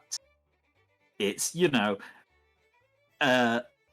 a generic tabaxi who like is meant to be Yolia. There I is took a Risu kite, which is shaped like a cardboard cutout of Risu. If I Sorry, took what were you that saying? Fighting Action Yolia to Uh-huh. say Gareth or someone, can I get it animated? Abso-fucking-lutely. Literally make it a live being. Abso-fucking-lutely. That would be an want it. expensive enchantment, though. Yes, it want would. it. I want I'm it. pretty certain that comes in the region of like a 5k plus Oh. enchantment. I don't know. What level is Awakening? As a I have no spell? idea, but that's Okay. like It's a high-level spell, definitely. yeah, but it's not a permanent one, though, is it? Awakening. Awakening totally is. Oh, is it? Nice. Yeah, it makes non-sentient things sentient. Wow. You're like an awakened plant, and it's a sentient plant. Where's my spell? I like how there's Erland's and then in quotation mark favorite wine. Yeah. Oh, Wow. Awaken. It's a 5th level spell. Yeah. Gareth totally has access to 5th level spells. He could do it. Oh. Anyway, let's go win that fighting action Yolia, and then everything else. Totally. There is the bouncy ball that makes a really annoying sound. Please Bye. make the Bye. sound. Makes a really annoying sound. Is Whenever it bounces. it just someone screaming? Ah! Anytime it bounces. Mwah. Oh, it does this. It does the Waluigi. duck quack. Yeah, that'd be great. Yeah, that's what it does now. So if you want to head out into the festival, however, amongst like hundreds of different like food stalls and things selling like generic tat, which people are like crowded around. There are also several game stalls, and the first one that you will find is let's see, what's the first one?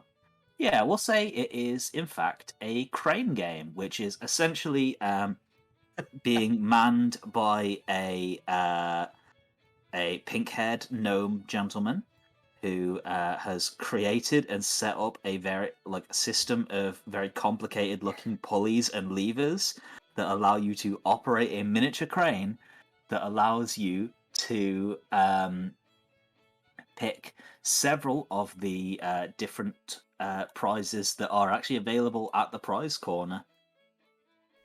Are there any 2 coppers machines?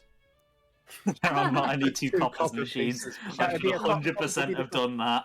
Copper piece machine. Oh man. That would have been brilliant. You've been thinking this up after we came back off holiday, haven't you? Yes. I knew it. Yeah, totally. Totally Isn't knew it. there an equivalent Batman card game, is there? Keep Risu away from that one.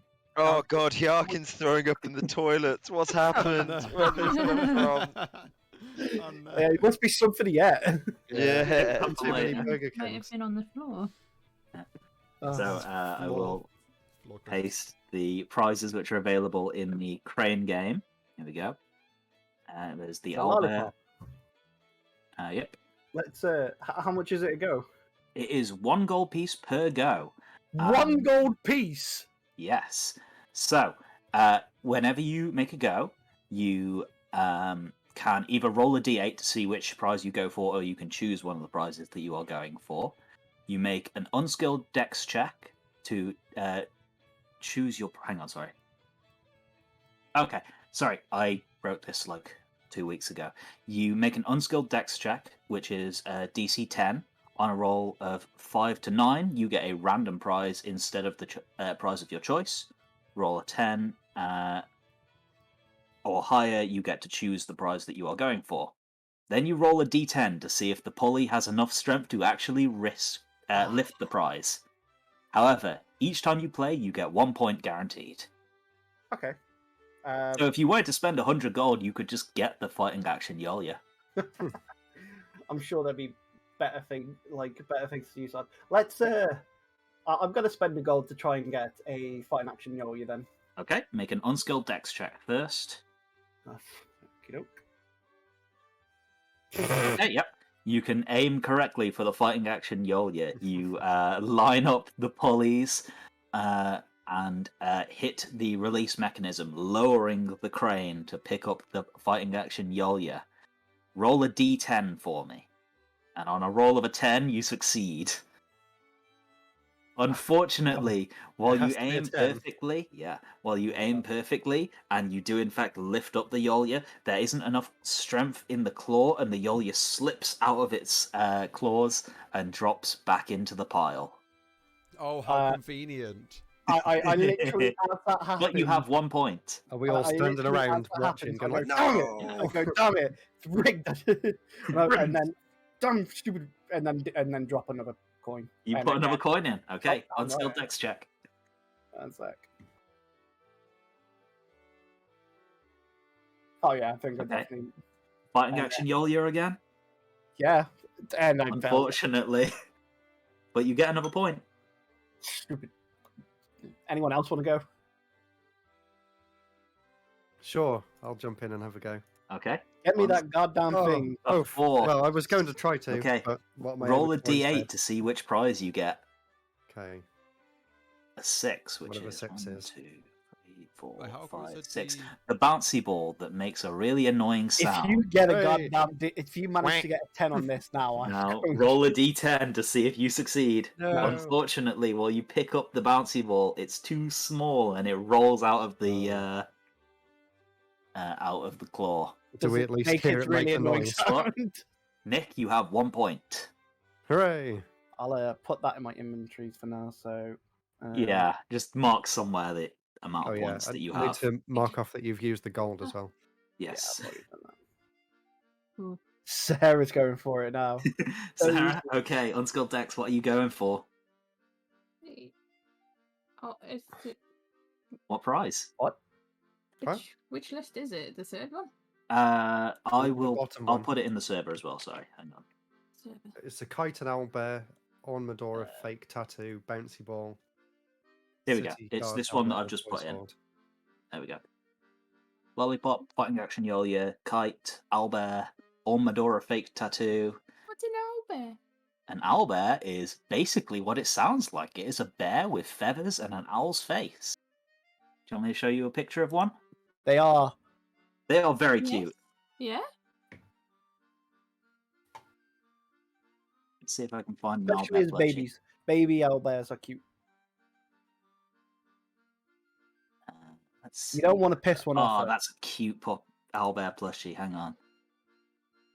Let's just click copy image. Where And, are owlbears from? Is it? Owlbears are naturally occurring creatures within this world. Why is it amigurumi? Yeah, it's a plushie of one. Okay, I'll try Oh, for you that should try then. and make You're it. gonna go for the plushie. Okay, roll a d10. D10.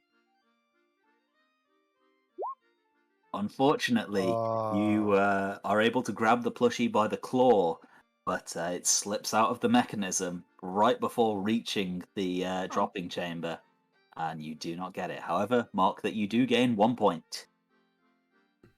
All right, boys. Another. Let me show you how it's done. Okay, here we go. 11. Okay, what are you going for? Fighting action Yolia. Okay, roll a d10. D10. 4. Unfortunately, you pick up the fighting action Yolia, but it drops.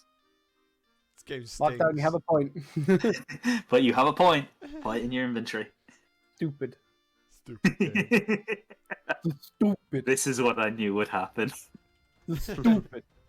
You know this is going to be the rest of the session now, right? Oh, just rolling d20s and the Yeah. d10s. You're not having Just me to to try see and the other get awesome this. things that I came up No, with. no. You should not have brought us to the claw was gonna machine say- Crying first. game. Okay. I was going to say 1 second. I'm hell are you, also going Sarah? for it.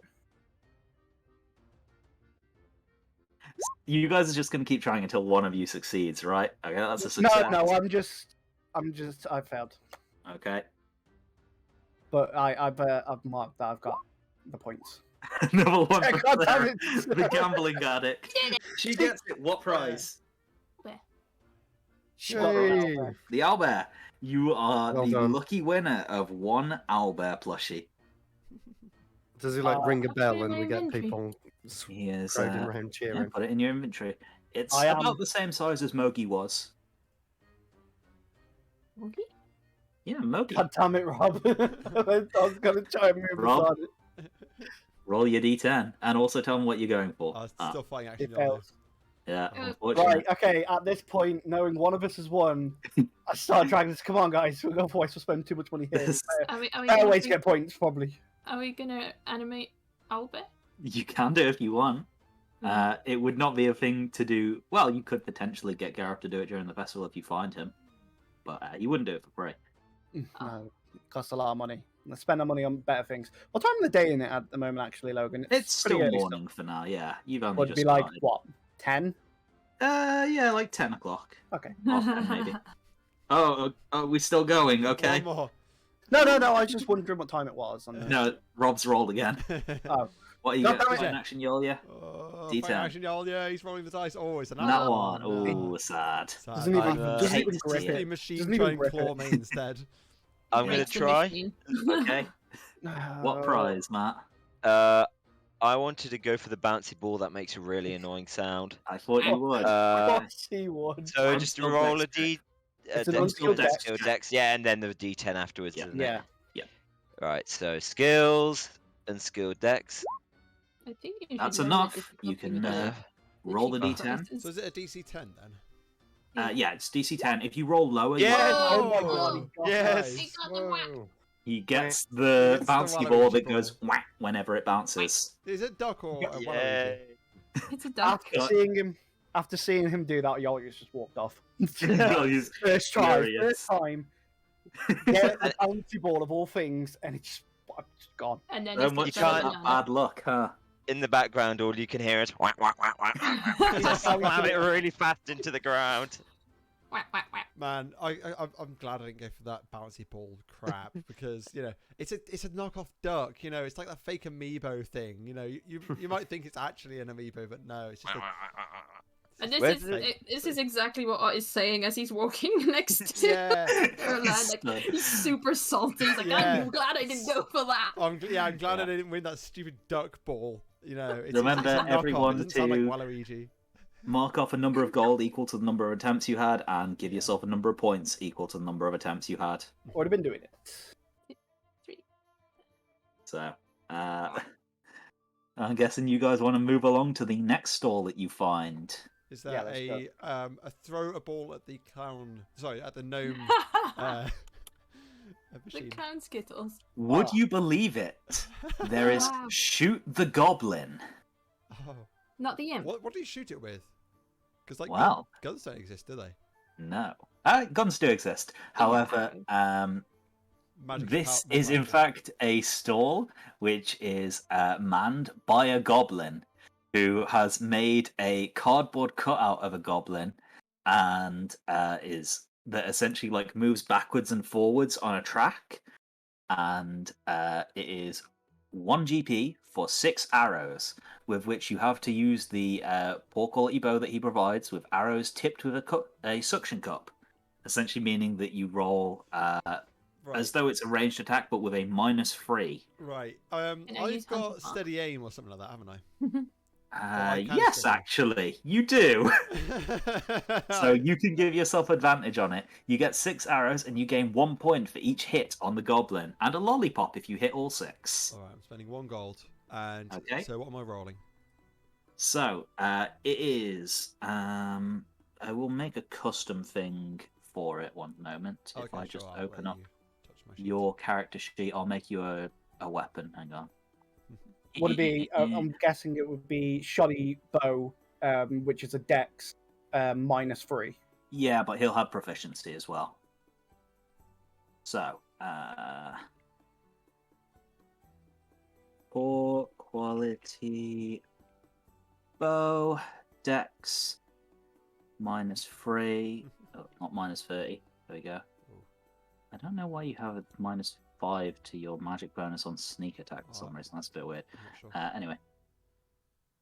There we go. That should work if you try and roll it now in your ranged weapons. Yeah. And remember, you can give yourself advantage of aim carefully. Yes, I'm aiming carefully. Okay. I need to say what the actual AC of this thing was. I believe Oh, it yeah. uses a goblin's stats. So, AC 15. Ooh, so close. You miss the first shot. Do I gain a point though? Not yet. No, you only gain a point for each time you hit. Oh, yeah. Sure. So I get 6 You have shots. 5 done. more arrows. Can I aim carefully every time, or does that? Yeah, Is that that's a fine. bit much? Okay. It's like, as long as you fire once every 6 seconds, I guess. Okay. So you take a minute for I your have, turn. I have a nice little chat with the people around me. I'm like, Yeah. I'll try again. It was a good try. But Bad luck. It was just You know, bad luck. the arrows they've got, a weight that I'm not used to. Yeah, I've never tried a suction cup arrow before. Yeah. Okay. Oi, 16. 16, your arrow sticks onto the comically hideous goblin. Yay! So I get a point then, right? You get a point then, yes. Cool. Let me add up my points into my thingamajigs. There we go. 4 points. Weapons. Go number 3. 21. That's a hit. Yeah! You get another point. In goes my And point. this one sticks right between the eyes. Doing. Yeah, with a doing. And again. 22. Yeah. 22 hits. In the groin. This one, in fact. Oh, in the groin. Okay, sure. Yeah. The goblin who is manning the stall begins to look visibly uncomfortable. Can I pretend to aim it towards him? I go, oh, and then He sees you doing that and says, I will immediately remove all of your points. I have the authority to do it. Oh, really? So I've used 1, 2, 3, 4 so far. I've got two more goes. Okay. Weapons. Ooh, 25. 25 hits. Wow, how am I getting so high? 19 plus 6 minus 3? Wait, what the fuck? No, plus 6 total. I believe. Wait, it's magic bonus minus 3. That doesn't show up in the calculation. Yeah, it does. So the plus 6 is removing the minus 3. The 6 is after the 3 is taken away. Otherwise, you'd have plus 9. Oh. Because it's your dex plus your proficiency. I see. Yeah, let me mark down that other point. 7. Okay, this is your last shot, I believe. Last shot. Don't know where to get him. If I critically fail, can I hit something in the background? Sure. Well, not that I will. 21. 21 hits again. You get. Does it blast his hand off? Does it break the fake goblin? No, the fake goblin. I said cardboard. He's probably made out of like plywood or something. He's sturdy enough to withstand being shot with like a toy bow. Can I get a real bow out and just go? Oh! You'll have all your points taken away. No. I'll bag the money that I have. Yeah. The points that I have. The goblin says, it's really unfortunate you missed that first one. You were this close to winning a lollipop. And then he like really exaggeratedly pulls out a lollipop and begins to eat it. And it's like, so tasty. Listen here, you fucker. This one looked fun, so Yolia will gladly join for. I'll make a thing in your character sheet as well for it. Yeah, remember, no proficiency though. I don't get proficiency on. You don't have proficiency with bows, okay? Well, I'm a monk. Do I? Oh, I wouldn't, would I? I don't know. I can't remember what a bloody monk gets Let proficiency me have a on. check. Background. It doesn't say. We'll say you don't. Weapons. Shoddy bow. -3. Okay, should work. Okay, so let's hope this hits. 15, I got to hit. Yep. No, missed the first one. First one misses, unfortunate. Second one does hit, though. You gain 1 point. And the goblin makes a show of eating a lollipop. So 2. He doesn't seem to even be enjoying it either. 3. 4. Is it really sour? Last one. It looks like it's really sour to him. I get 4 points though. There we go. I missed the 2, the first and the last, but I got all the rest pretty good. So 4 points. There we go. I should have tried to bluff the guy when I missed my first goal. I was like, oh, I was just trying. I was just testing the bow. Because quite often at these arcade thingies, carnivals and things, they let you, if you're new to the stand, they let you try your first one. I should try to. If you'd tried, it's not like the prize is very good. It's a lollipop, so still, you wouldn't have been like, no, you get what you get. If you'd like done a persuasion check or something, you totally could have. That's fair. Yeah, never mind. Is anyone else gonna try the stall with the comically hideous goblin? Anyone else? Matt, Okay. Wow, this one didn't get any. Do it, This Matt. one didn't really get anyone excited for it. Yeah, wow. Because I'm supposed to be the ranger. Matt, Then you can you do should it. do Yeah, it. you should try it. You get a plus might 2 do to really range well at this attacks one. that everyone else doesn't, so... Yeah, switch So I out. do have an advantage. yeah, you do. Give it a Switch go. out the arrow, Sarah, for a normal arrow, but put the rubber tip over the end and pretend that I'm just shooting the fake arrows that they've given me. Flame string. Yikes. God. You obliterate. Is this canon? I don't Wait, know. It's too late. It's canon.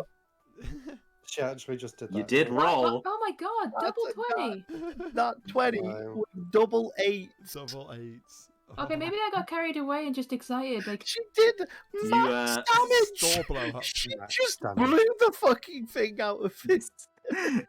Yeah, you that- obliterate the goblin, and the actual goblin manning the stall turns white as a sheet and says, I'm afraid we're gonna have to close the stall for a little while I fetch a replacement goblin. Oh, no. Please don't do that, and also I'm going to have to deduct some points from you for that. I'm going to offer him 2 silver pieces to not deduct reserve points. Make a persuasion check. Okie dokie. to bribe this stall owner. Persuasion. Yolya's still there with the shoddy bow in her hand, just like, what the hell? Yes, this this firebolt has whizzed past your ear and obliterated the goblin. Right after I'm like, yeah, well, I got 4. Okay. That's not too bad. He's like, make it 2 gold pieces, and he'll agree to it. Right, how much trouble is Rizzy going to get in?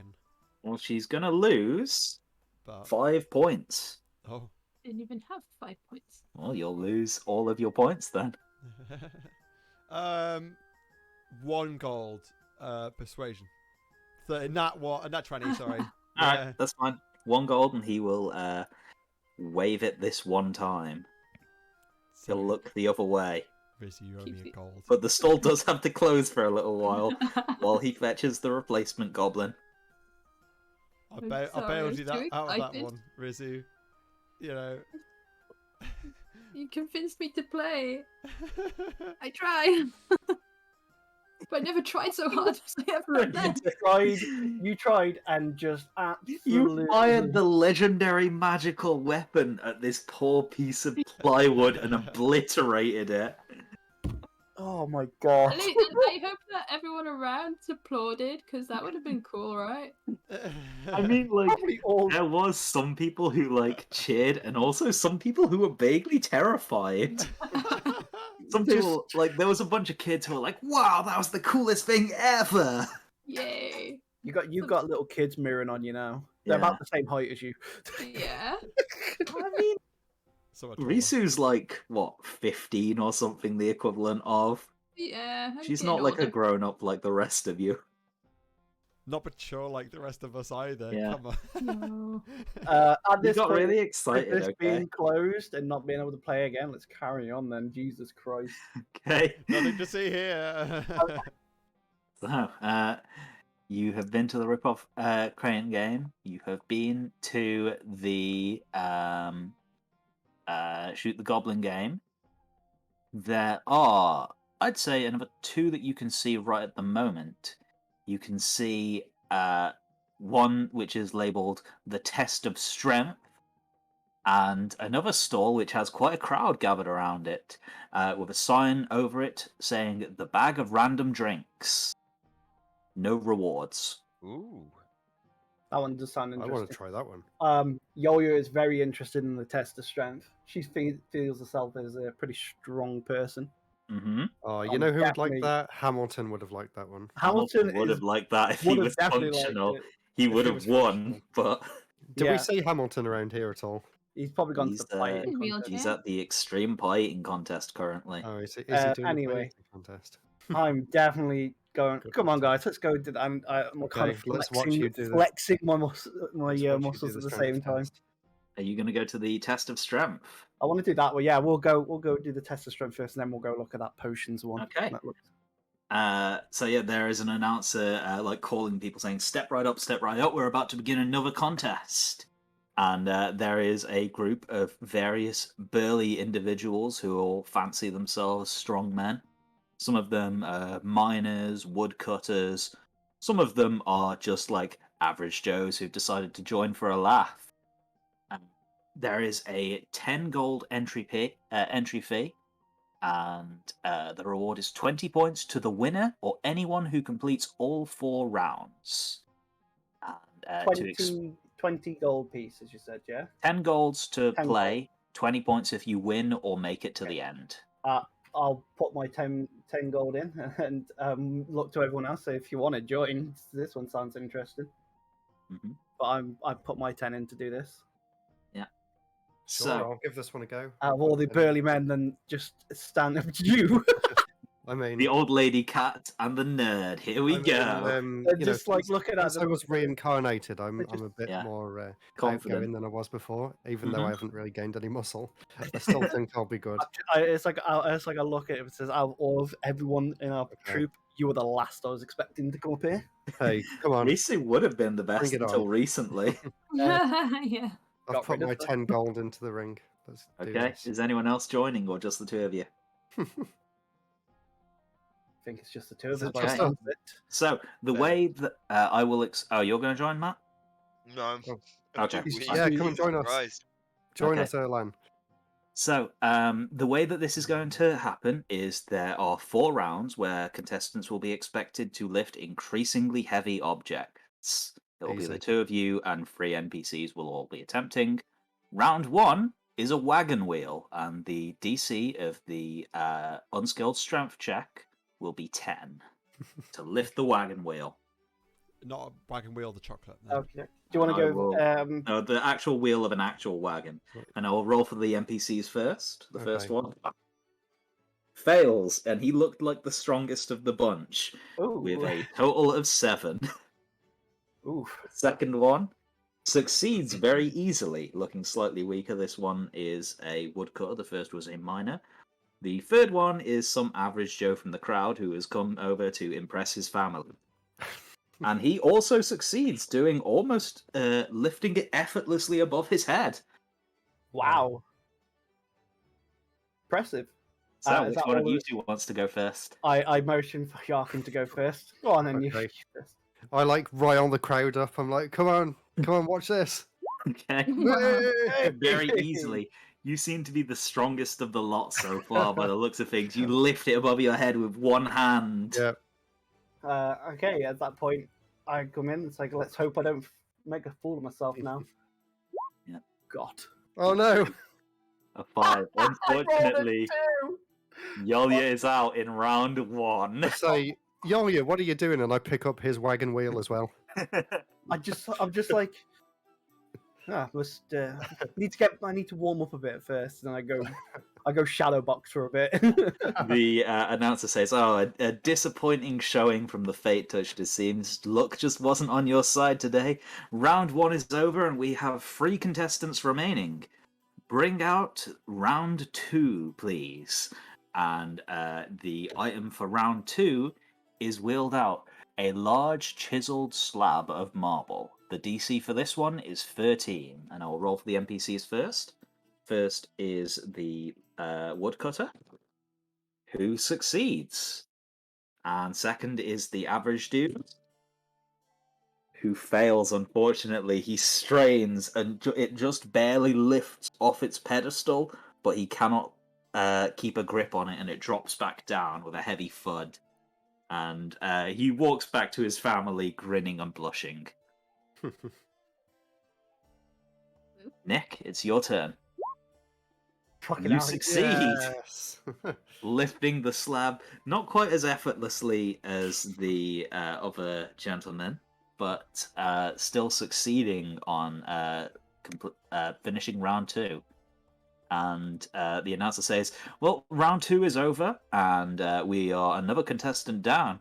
However, the Fate-Touched Sorcerer and Michael the Lumberjack are both still going strong. Round 3, this is where things will really begin to heat up." And a heavy boulder is wheeled out.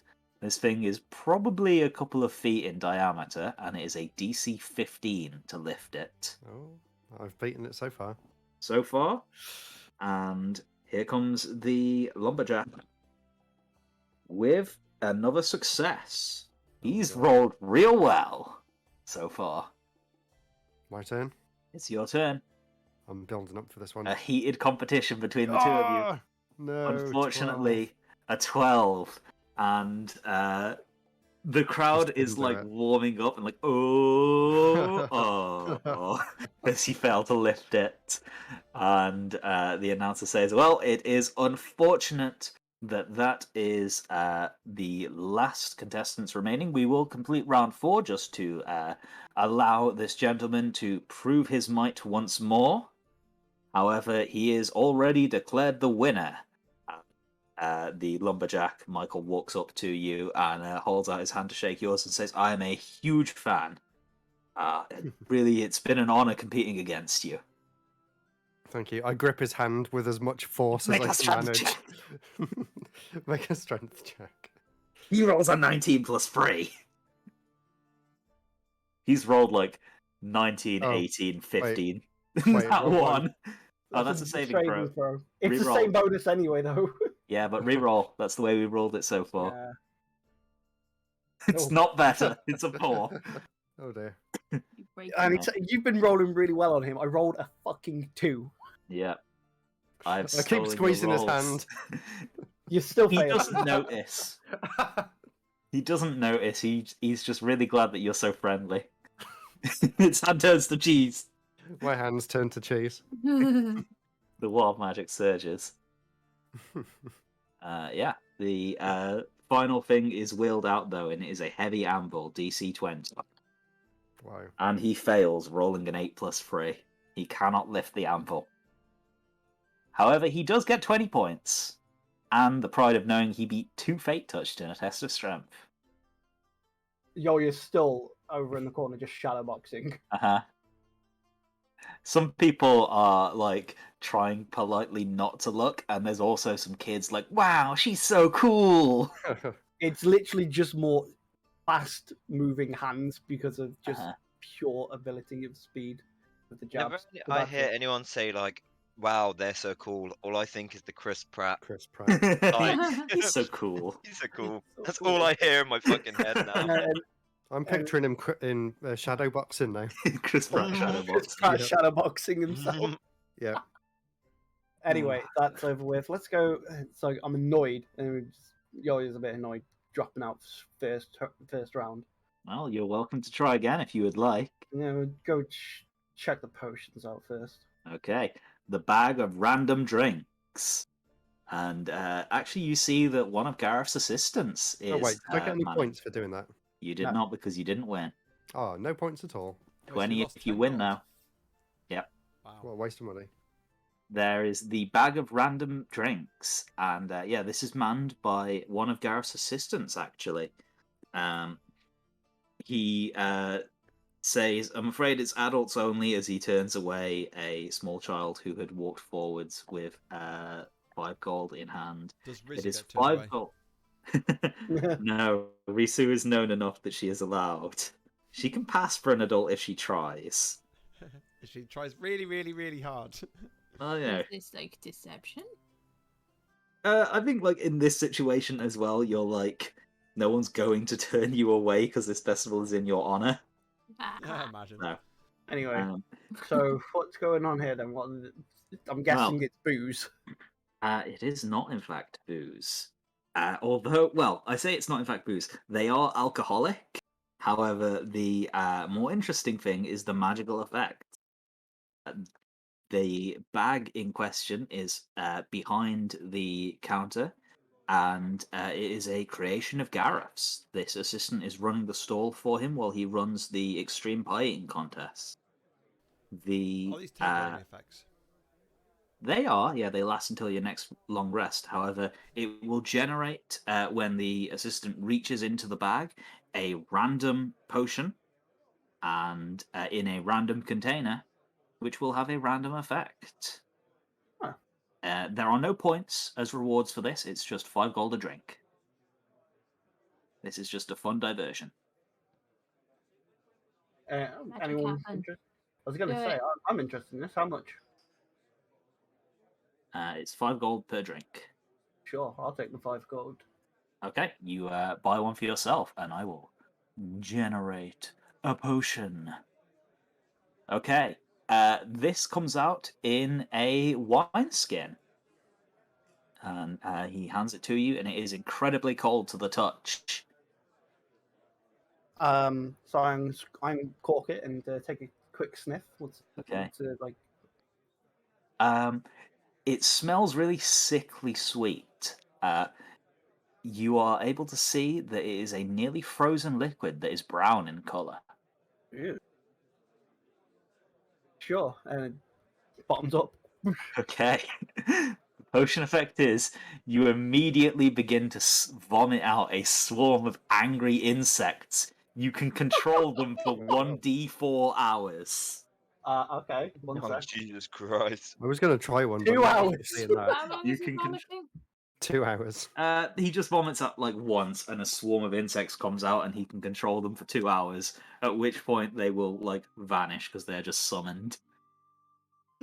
As soon as that happens, This is the most magic Yolia has ever cast. I'm just like, I don't want to do that again. That was not what I wanted. The assistant says, "Oh, I am terribly sorry. They are not normally so unpleasant, but it is an effect of the randomness. You know, sometimes you get lucky, and sometimes you get less so." Why would you actively put that kind of potion in a goddamn thing for people to enjoy? He motions out to the crowd, many of whom are laughing and just enjoying the Schadenfreude. 10. Okay.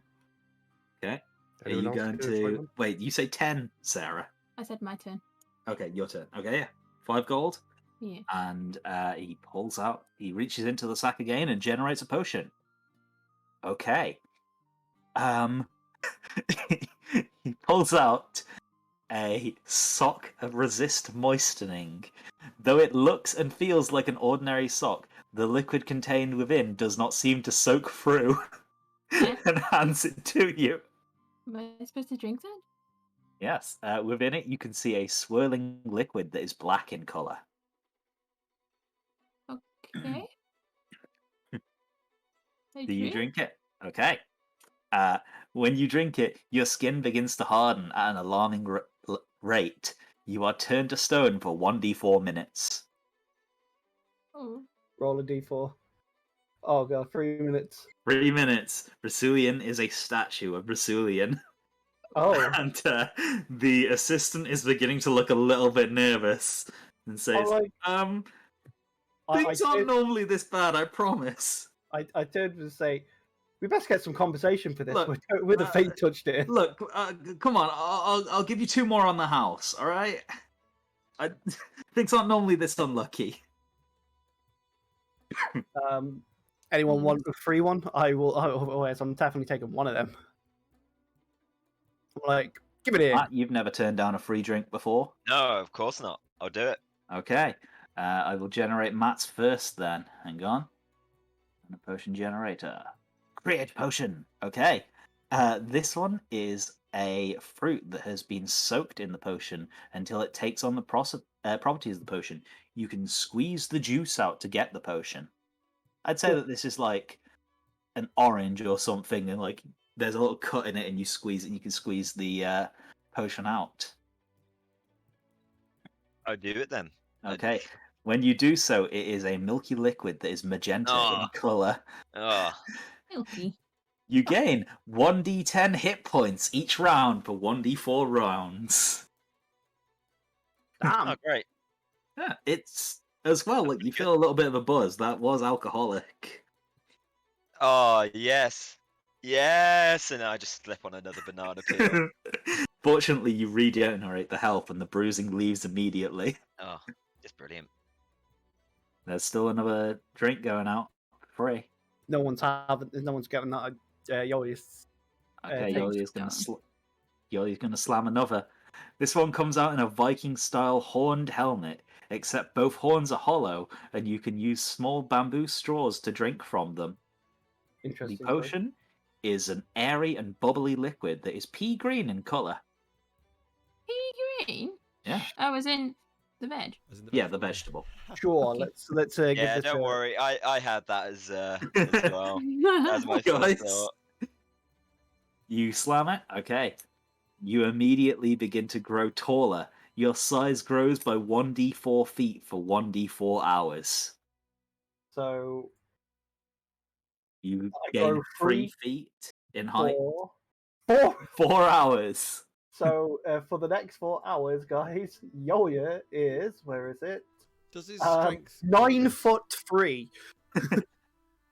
No, you only become more lanky, essentially. Oh. It's also probably like really hard to like coordinate your movements as well.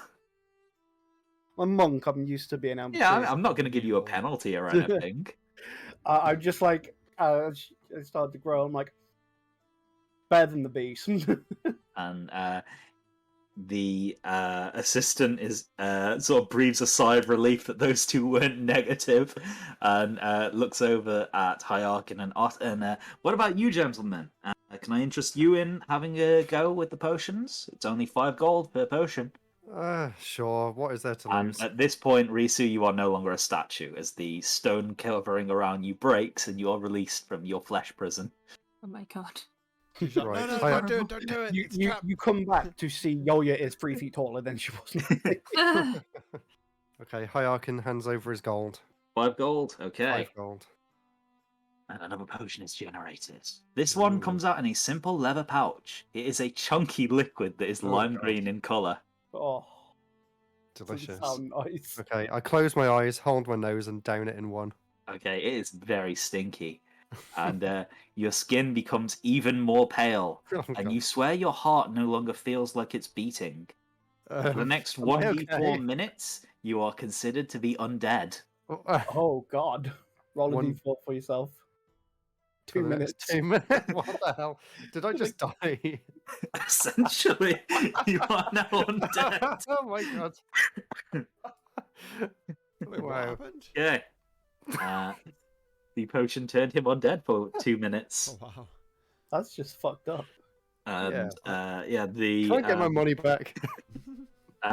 the stall owner is clapping and laughing and says, "Oh, unfortunately, sir, there's no refunds on these potions. What I about you, walk sir? up You to him haven't like a partaked zombie. yet." And he looks over to Ott. I feel like you might be trying to kill us, just like luring us into killing us. I don't trust you that You can much. make an insight check if you would like. Okay. Insight 21. Anyone? Surprisingly good for you. No, this seems to all be in good fun. Okay. This is one of the assistants from Gareth's that you recognise. All right. Can I barter him down? Sure. How would you like to barter him down? Well, it's all in good faith, but we're here to have a good time. You made plenty of money from my party, my friends here plus Erlan over there. My friends plus Erlan. Why do you hate Erlan so much? I made it canon when he first joined the group. Yeah, but you hate him. Yeah, and I feel like we've certainly helped you along a lot with this game, and we've drummed up a lot. You have of drawn, interest. yeah, you have drawn a crowd. That is fair. Make a persuasion check. Okay, persuasion 30. 30. Okay, yeah. I got You have a expertise. plus 11 to persuasion. Expertise, baby. Roads. Yeah. So, he says, "All right, fine. I'll let you have this one on the house." Yeah. He reaches into the sack again, creating an ornate, very decorated glass bottle. Within it, you can see a thin and watery liquid that is charcoal in color. All right. I'm gonna give that sucker a chug. Okay. You just drank charcoal water. Pranked. Exactly. That's what I get for tricking him to making it free. There's no immediate change to you, actually. However, you blink, and everyone else sees your eyes are now a different color. Then you blink again, and your eyes are a different color again. Yeah. Your eye color will continue to change for the next 1d4 hours. 3 hours. Nice. Okay. Oh, you got a nice one. Yep. Your eyes continue to change different vibrant shades of colors. Like one moment they're bright pink, the next they might be crimson red. I tell you what, I'll give you 3 gold for another go. How does that sound? And is that okay for me to persuade? Yeah, make a persuasion check, that's fine. Given the circumstances. Okay. Sure. Oh, there's a Mark macro off 3 gold. There's a quick bar. What the?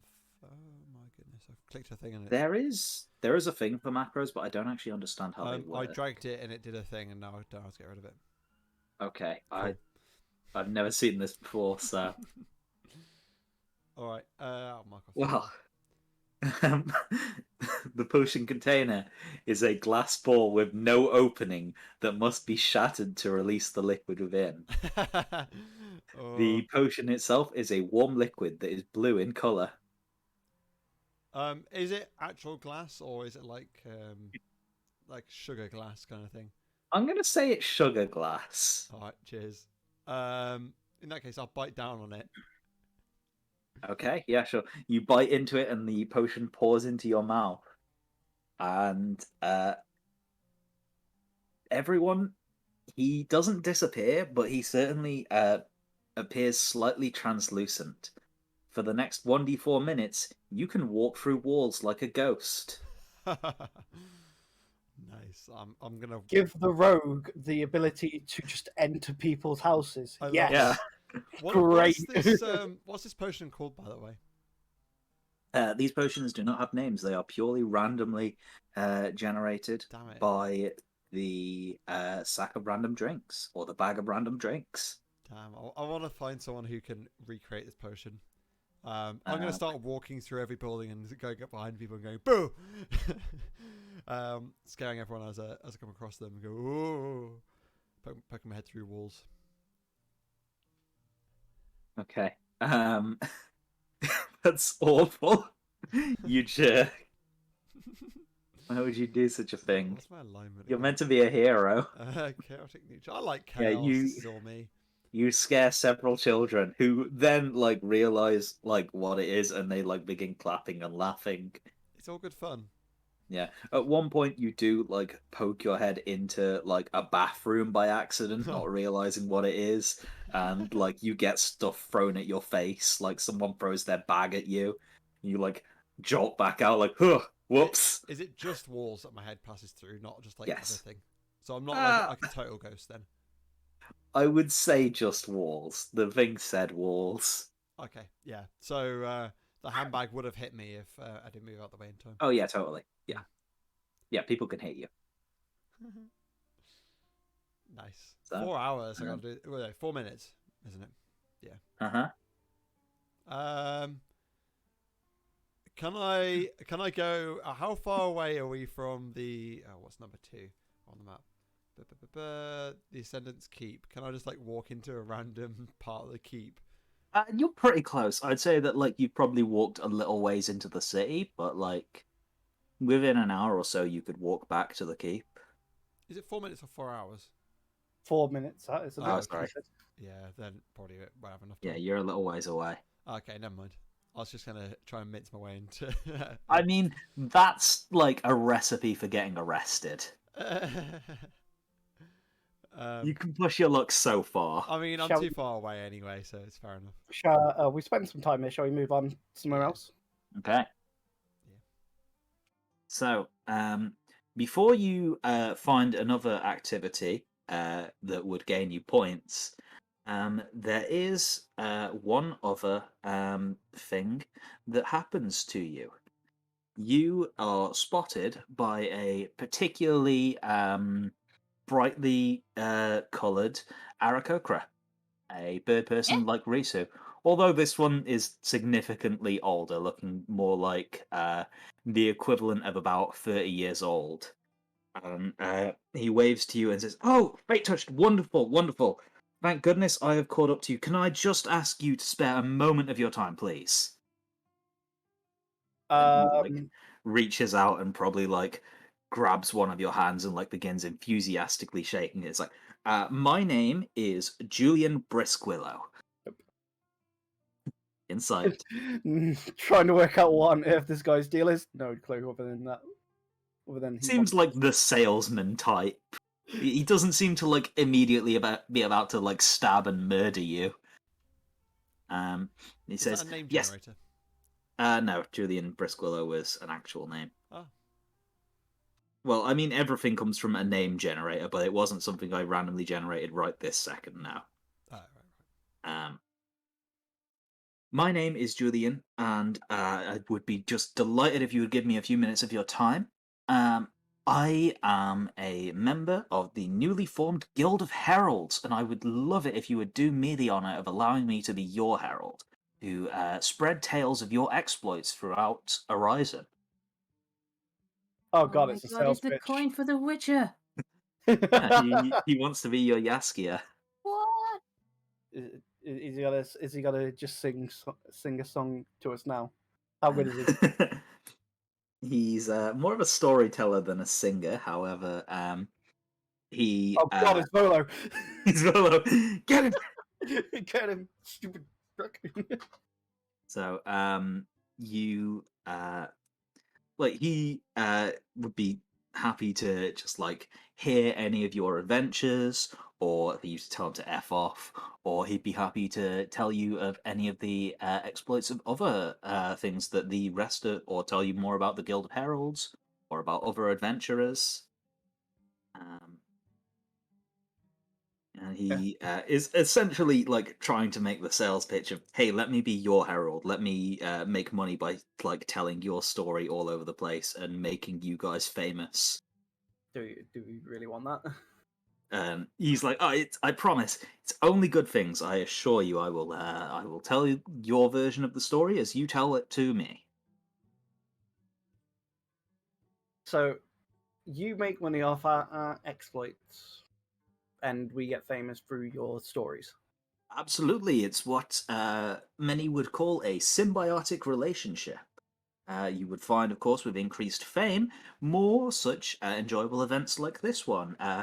More easy access to higher profile jobs, more being more recognizable, preferential treatment in different places you go. You know, More celebrity likely to get a cat. status.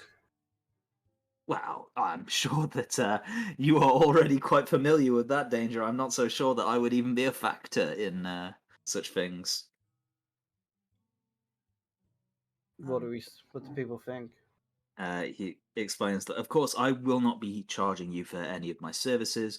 I merely would be a traveling herald, telling the stories of your exploits and spreading the word and giving people hope that there is a group of heroes out there fighting to protect their world.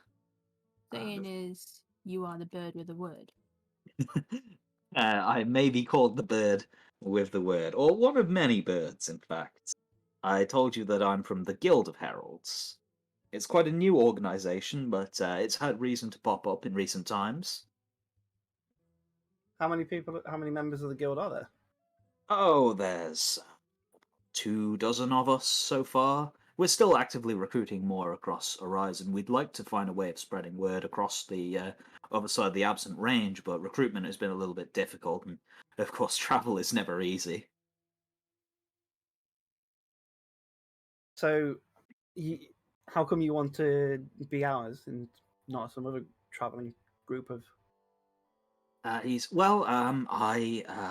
I moved here to Phalanx when I was quite young, and given your deeds for the city, I decided that of all of the groups of adventurers out there right now, you are the ones that I am most impressed by. The ones who I see are gonna go far and are gonna really do incredible feats, and I wanted to do my part to support you all. Is he being on the level about that? Do you want to make an insight check? I'll make another insight check. This time I better roll better. I've been rolling trash all night. And that one, you honestly have no idea. It's hard to like read an Aarakocra's facial features. He's a bird person. I have rolled trash all night. I haven't rolled anything good. One thing that you will notice is that like his claims of being like a storyteller definitely hold water. He does seem to like have a way of holding your attention with his words. He seems quite charismatic. Is he inspired by the Breath of the Wild? He's nowhere near as big as Cass. Aww. But he is. I mean, why can't he? Why can't he be? Make him Cass, please. Giant muscle bird with an accordion. I want my bird husbando. I want my husbando. Listen, I took one look at that bloke when we were on holiday, and that was it.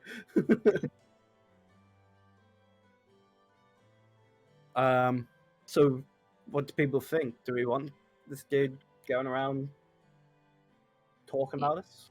Yes, he may. You're happy for that? Yeah. Well, if we're fine with having this happen, yeah, sure, we'll accept you.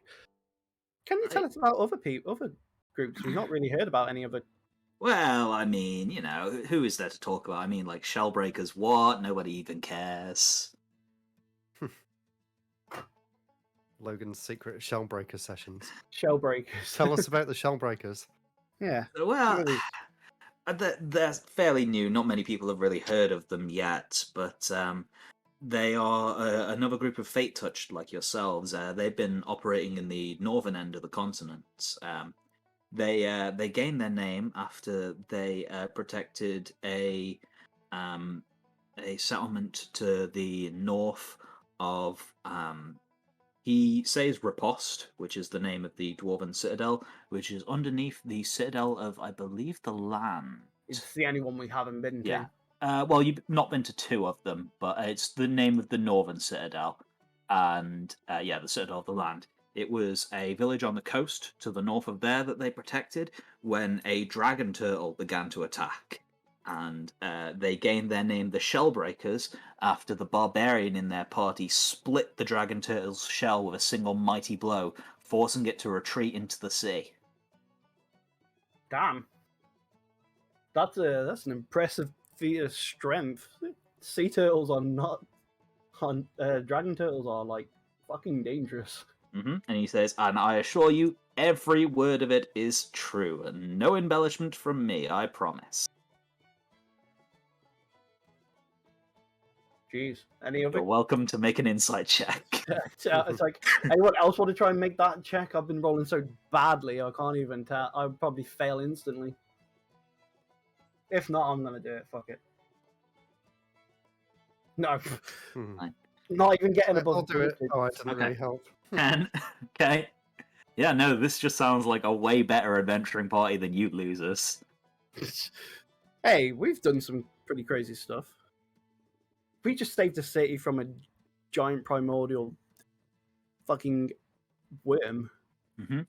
And when you begin talking about your exploits, he immediately whips out a notepad and says, "So, do you have any particular name in for the party that you'd like me to, refer to you as whenever I spread the word? I mean, you're not the only Fate Touched out there. I already mentioned the Shellbreakers. There's also another couple of other groups, but their feats haven't really been as interesting as of yet.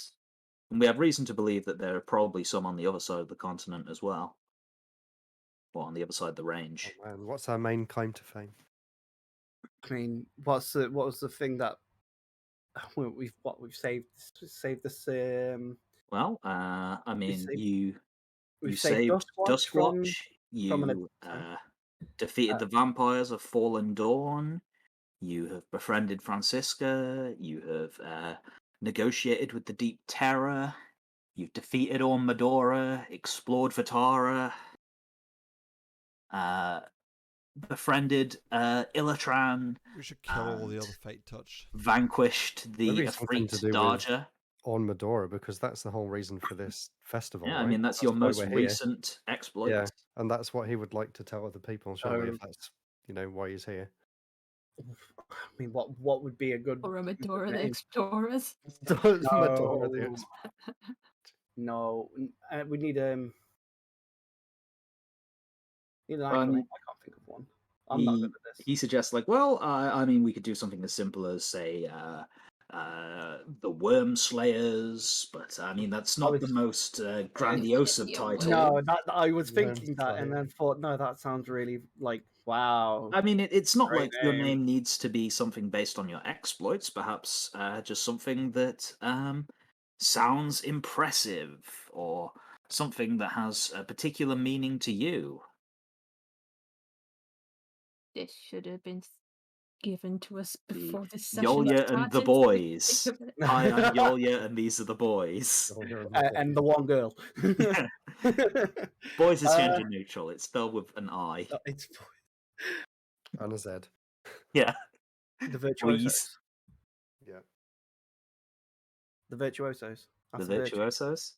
As of after virtue, yeah. That works. And is everyone else happy with that? Sure. Yeah. Okay. Then henceforth, tales of your exploits shall be spread under the name the Virtuosos. And he also tries to ask like several leading questions, like, so which one of you is the leader of the party? You know, who's going to be getting the lion's share of fame? The Arkin. Okay, yeah, sure. I still her, look lad. like I've just recently died again. Uh-huh. He likes That's fame. probably just wearing off soon, right? Or was it hours or minutes? I don't remember. I think yours was minutes. it was- Mine is the hours one. Yeah, I'm you're still like I'm horrendously still lanky. I'm still 9'3". Yeah. Uh, Oh, 2 minutes. Yeah, leaders? mine was Yeah. 2 minutes. Leaders. No one's really claimed to be the leader.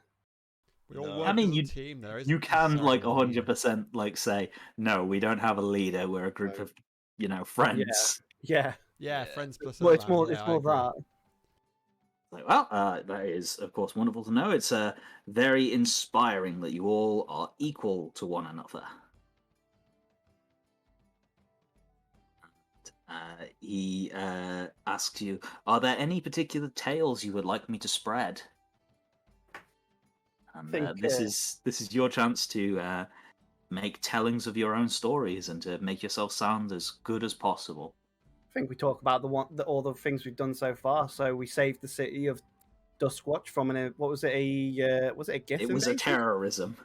It wasn't even really an invasion. There was people who were turning into monsters, and then they planted a bunch of bombs. There was a group of GIF who did land at the docks, and you did, with the help of the city guard, repel them.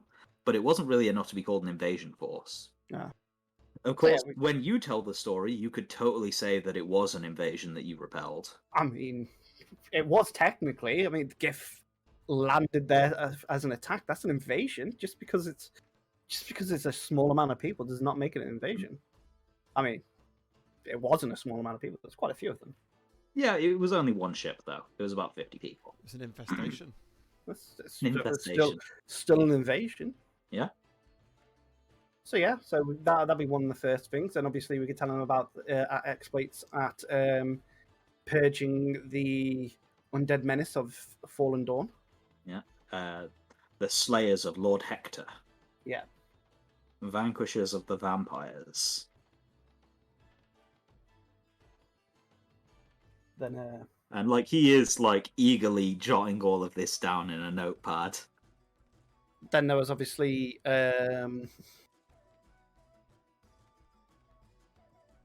our run-ins at Damaran, saving the town of Damaran from the Earth Elementals. Yeah, the Saviors of Damaran. What else we done? There's obviously that's Damaran? obviously a big, Damaran? I don't remember. It was Damaran. and then obviously it was Whichever. Damaran. Yeah, Yeah. it was Damaran because that's the one that you got near the. And there's Yep. and then obviously the what we've just recently done with Phalanx and Repelling all Medora. repelling all Medora. Yes, the Worm So Slayers. he's gone forever. He's never coming back. Yeah, never coming back. Not We for think. never. Just say never. He's never, Never, coming back. Don't worry. ever. Ever. Just don't think he'll ever come back. Not even in a few thousand more years. Don't even. Yeah, I know. It might be someone else that's going by Yeah. the same name. If someone else Yeah. does come back, Yeah, From now on, he's gone. Yes, it was all us. He's gone. history is written by the victors. Exactly. So he says, yes, this is wonderful, and I will be very happy to make sure that your tales are spread as you have dictated them to me. Of course, if there is ever anything else that you would like to share, you need only find another member of my guild and tell them, and the stories will, of course, be passed along to me, and I will continue to spread the word as Okay. your herald. Sounds good to us, Julian. So hope we see you on the road, and hope to hear the stories for ourselves at some point. Mm-hmm. From And he really excitedly, over enthusiastically shakes your hands, each of you individually, and then bids you farewell and wishes that you enjoy the rest of the festivities.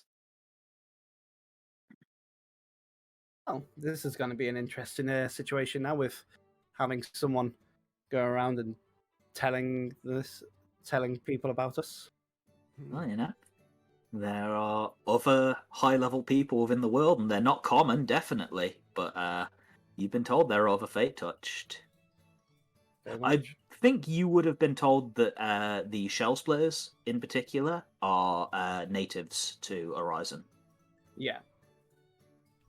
Right, so do we know that Erlan isn't fate touched, or I can't remember if that came into. Yeah. Iscus has definitely said that he isn't fate touched. Yeah. No, Oh, but he still believes himself too, because obviously he's got gaps in his own memory. Ah. And also, I'm friends with a load of fate touched. Yeah, makes sense that you'd be fate touched. Smile. Exactly. Shall we continue on? There's obviously the pieing contest that we know is going on, Mhm. and some other events. It's getting on a couple hours. I think maybe Yeah. we stop for a drink and stuff like that, guys. Hmm. In the meantime, as well. Start a bar brawl. Not a bar brawl. Yes, let's do that. No, not that. Christ, we're not even drunk. Well, except for one of us in the party. I mean, Oh. those potions with alcoholic, I'd say the ones with like negative effects, like turning you to stone, probably like the alcohol wore off before like those sorts of things ended. Technically, it would have evaporated if it was just like on the stone. Yeah. Well, it was in your stone stomach. It can still evaporate. Yeah. Chooser. I mean, like, you know, the potion wore off, and with it, so did the alcohol. But yeah. So there are plenty of other stalls open, some of which are just selling like various like novelty spirits. Some of them are like beer stands, like selling like craft beers and such that have been like home brewed. There is, of course, actual bars open, like the Captain Tony's Chess Club, the pub where Mimics are banned, and such places which are actual taverns, which are normally open anyway and are currently enjoying the increased clientele and the general mood. So yeah, so let's go and get a couple drinks from anywhere, just wherever we can, wherever people want to go, and then. Okay. What suits your fancy? Shall we just get ales? Is this one? I want to go to this place that looks like a fish. What? What? Bring it on the map for me. There, looks like a fish. That's Looks just a like building. fish to you? Fish bar. That's not fish. It's not a bar. It's just a fucking building. I'm pretty sure also that's like a residential thing. Like brown roof means it's residential. Oh, does Yeah. it? Oh. So that's one pub. That's the other pub. Of course, the Ironheart Inn is also technically serves drinks, but it's a much classier clientele. Yeah, it's not really just gonna be like As beers. well, there's like 1,000,000,001 stalls. Yeah. So just let's go somewhere anywhere that's okay, and then just I go mean, anywhere to get drinks, and then It's a as we get- celebration. As we get up there, I turn to everyone and say, "I'll get everyone these, and then I'll go and buy however many it needs to be." Okay. Gareth Just can make ales. drinks. Surely Gareth can make drinks. He made a satchel that makes magical things. He's, you know, he makes magic items. Yeah, Not can it really, make you a alcoholic drink that makes you so drunk you become undead for like a day? He did do that. I mean, He like could do that. actual undead for a full day, and He could do that, but it wouldn't be cheap. oh, Okay, so how much for like the drinks for Just like a everyone? round of ales. Just for the others. For the 5 of you, Mead. I'd say it comes to like a total of 1 gold. It'd be like 2 silvers each for like decent drinks. Okay. mead. Is that the same price? Yeah, mead, sure. Whichever mead, beers, ales, whatever suits your fancy. I get everyone. So I'll get everyone around. Okay. Not And, like- yeah. I'm just not really feeling Sorry, drink, but no. I'll happily get everyone else, even Risu, a drink. Okay. And yeah, this is like they're fairly like potent as well. Like it's not immediately like knock you off your ass drunk, but it is, you know, the sort of thing you drink when you want to get a bit buzzed. Yeah, you are all happily provided with a round of drinks of your choosing. Erlan this is added to your regular stocks. Yeah, I just drink from underneath the table, more or less. My own supply. Yeah. I, There's, you yeah. know, refuse to You pay can, for my own like pay for drinks. Yeah, you can find like a bench out in the festival where there's like serving outside and like an outdoor sort of stall that's popped up. And it just seems to be a very festive mood of people are just celebrating the fact that they're all alive and just enjoying the chance for a party. There are people playing music. I'd say in particular like around the like seating areas. Various like musicians will have been hired.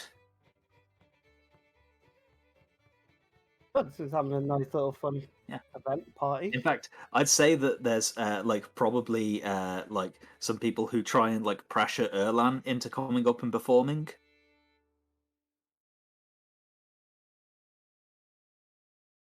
Like a group of fans of his, and what instrument would you like to perform on? Well, of course, my lute with the gold string bow. Your DOS lute. Okay, yeah, sure. Make a performance check. And add an extra +2 for the magic item. We'll just put that on the end, won't we? Yeah. Performance. 23. 23. Yeah, so the DOS lute sounds like an electric guitar. Oh my god. As Erlan just begins to gleefully and slightly drunkenly strum on it. Oh, it's like I like to imagine it's like illiterate nonsense. Just because it's quite far in the day. We've had a few drinks, so it's now end of the day. So it's just like a few dribbling and just but the music is so well played. Yeah, people are just really impressed. Like they think it's like some progressive jazz fusion thing. Yeah. Like some alternative thing. And some like, alternate music, yeah. The all the actual musicians are like, oh my god, he's just like changed the face of music forever. In our tiny little town.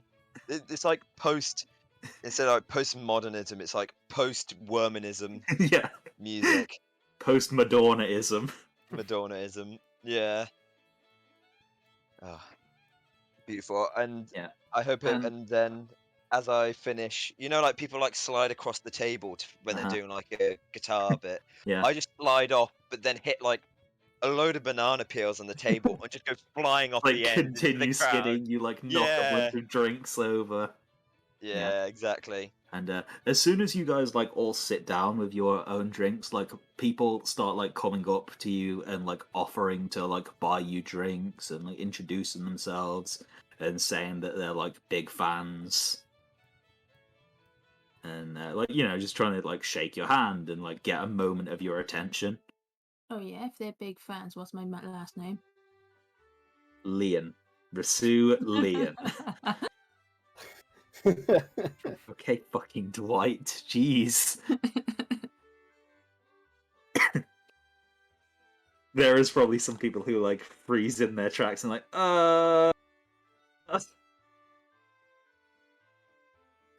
Seeing this happen as well, chuckling, Yolia asked the same question. What's my last name? Catman. Yolia Catman. Trick question. I don't have one. Yeah. So I knew that. I was testing you.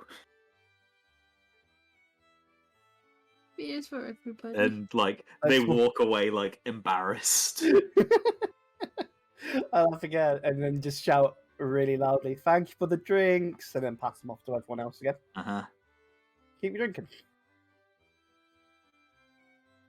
Yeah, I mean,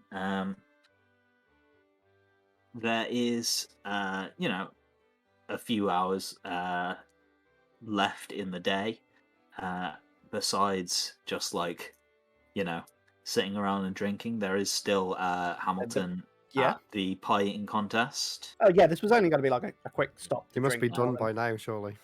Well, yeah. Depends how long you want to stay here. It was a quick Will we stop not to do drink. that? It was Yeah. before, then go again. It was more like it's Okay. like midday. Let's stop to have a Yeah. meal, lunch, Have a quick drink. Let's go do the snack playing. and Sort some of like beers. early to mid-afternoon. Like you've Yeah. been like around a few. In fact, no, it's probably very early afternoon. Yeah. So I'm ready Like- to die. Let's go have there a is pieing contest. one final activity, and then of course you are allowed to return to any of the other activities if you wanted to earn more points. However, the pie eating contest. This will continue until only one is left standing. Gareth Oh. himself is heading this. Oh, that's what he was preparing. Yes, Yeah. Gareth himself is heading this with a very large disclaimer above the sign saying, "Warning: Gareth's Glamorous Goodies is not responsible for any harm caused by consumption of magical pies." Magical pies. Magical pies. In a wheelchair, looking very much like the one that Hamilton was going around in, sits a potted plant. No! Well, he's not. Oh my god.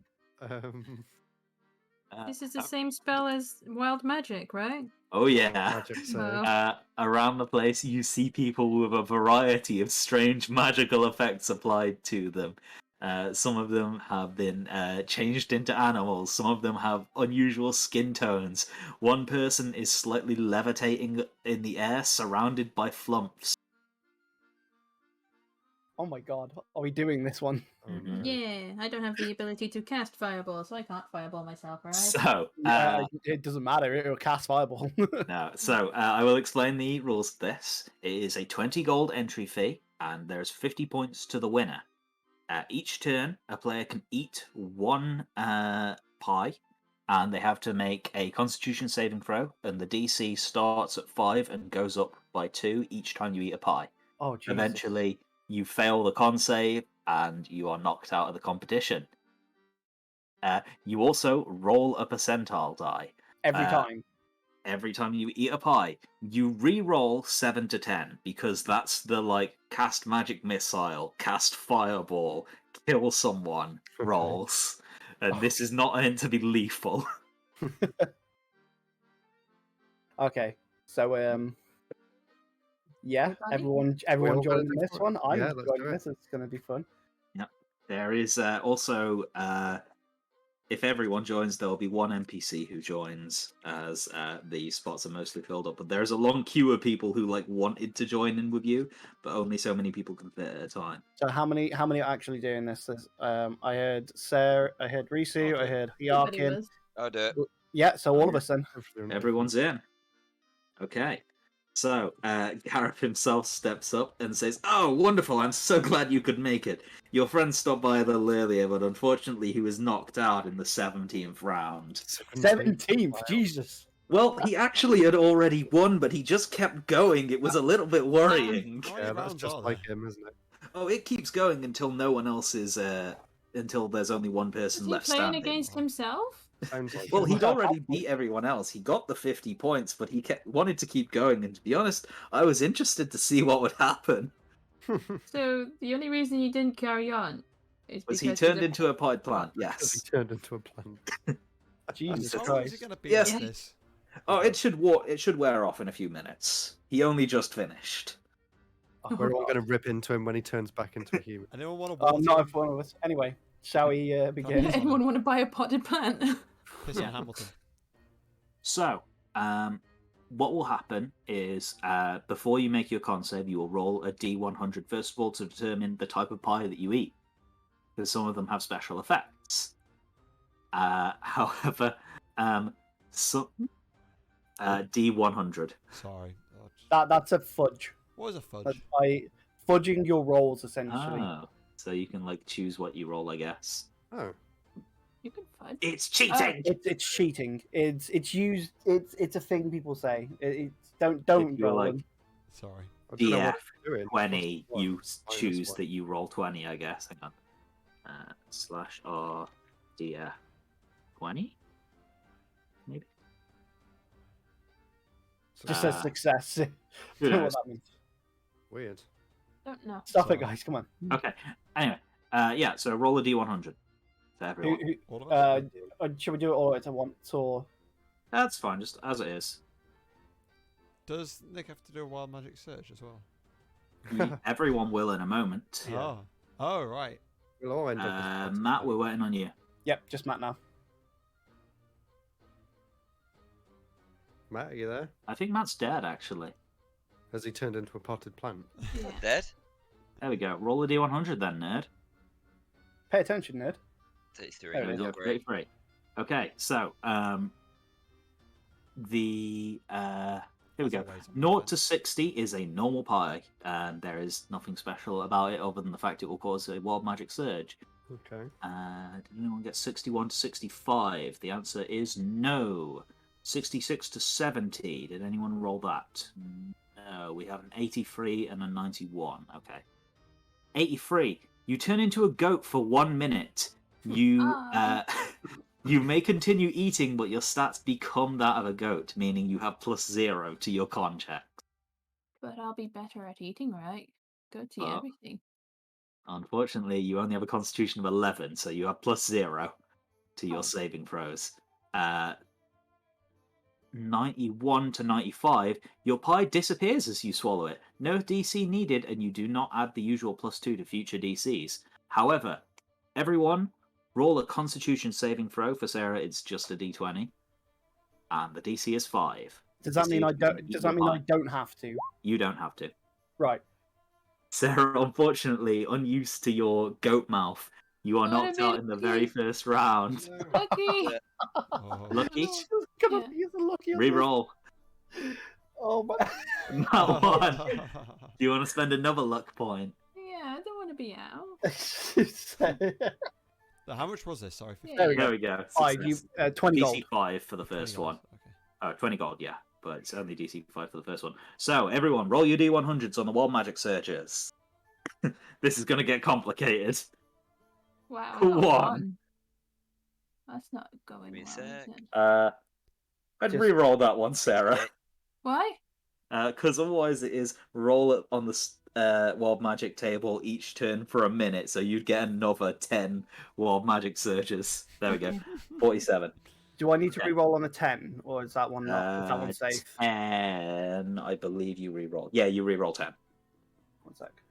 There you go. 51. 51. Okay, so, first of all, Hierarchin, you're quite used to these by now. With a 72, you get resistance to all damage for the next minute. Okay, nice. That should Uh, help.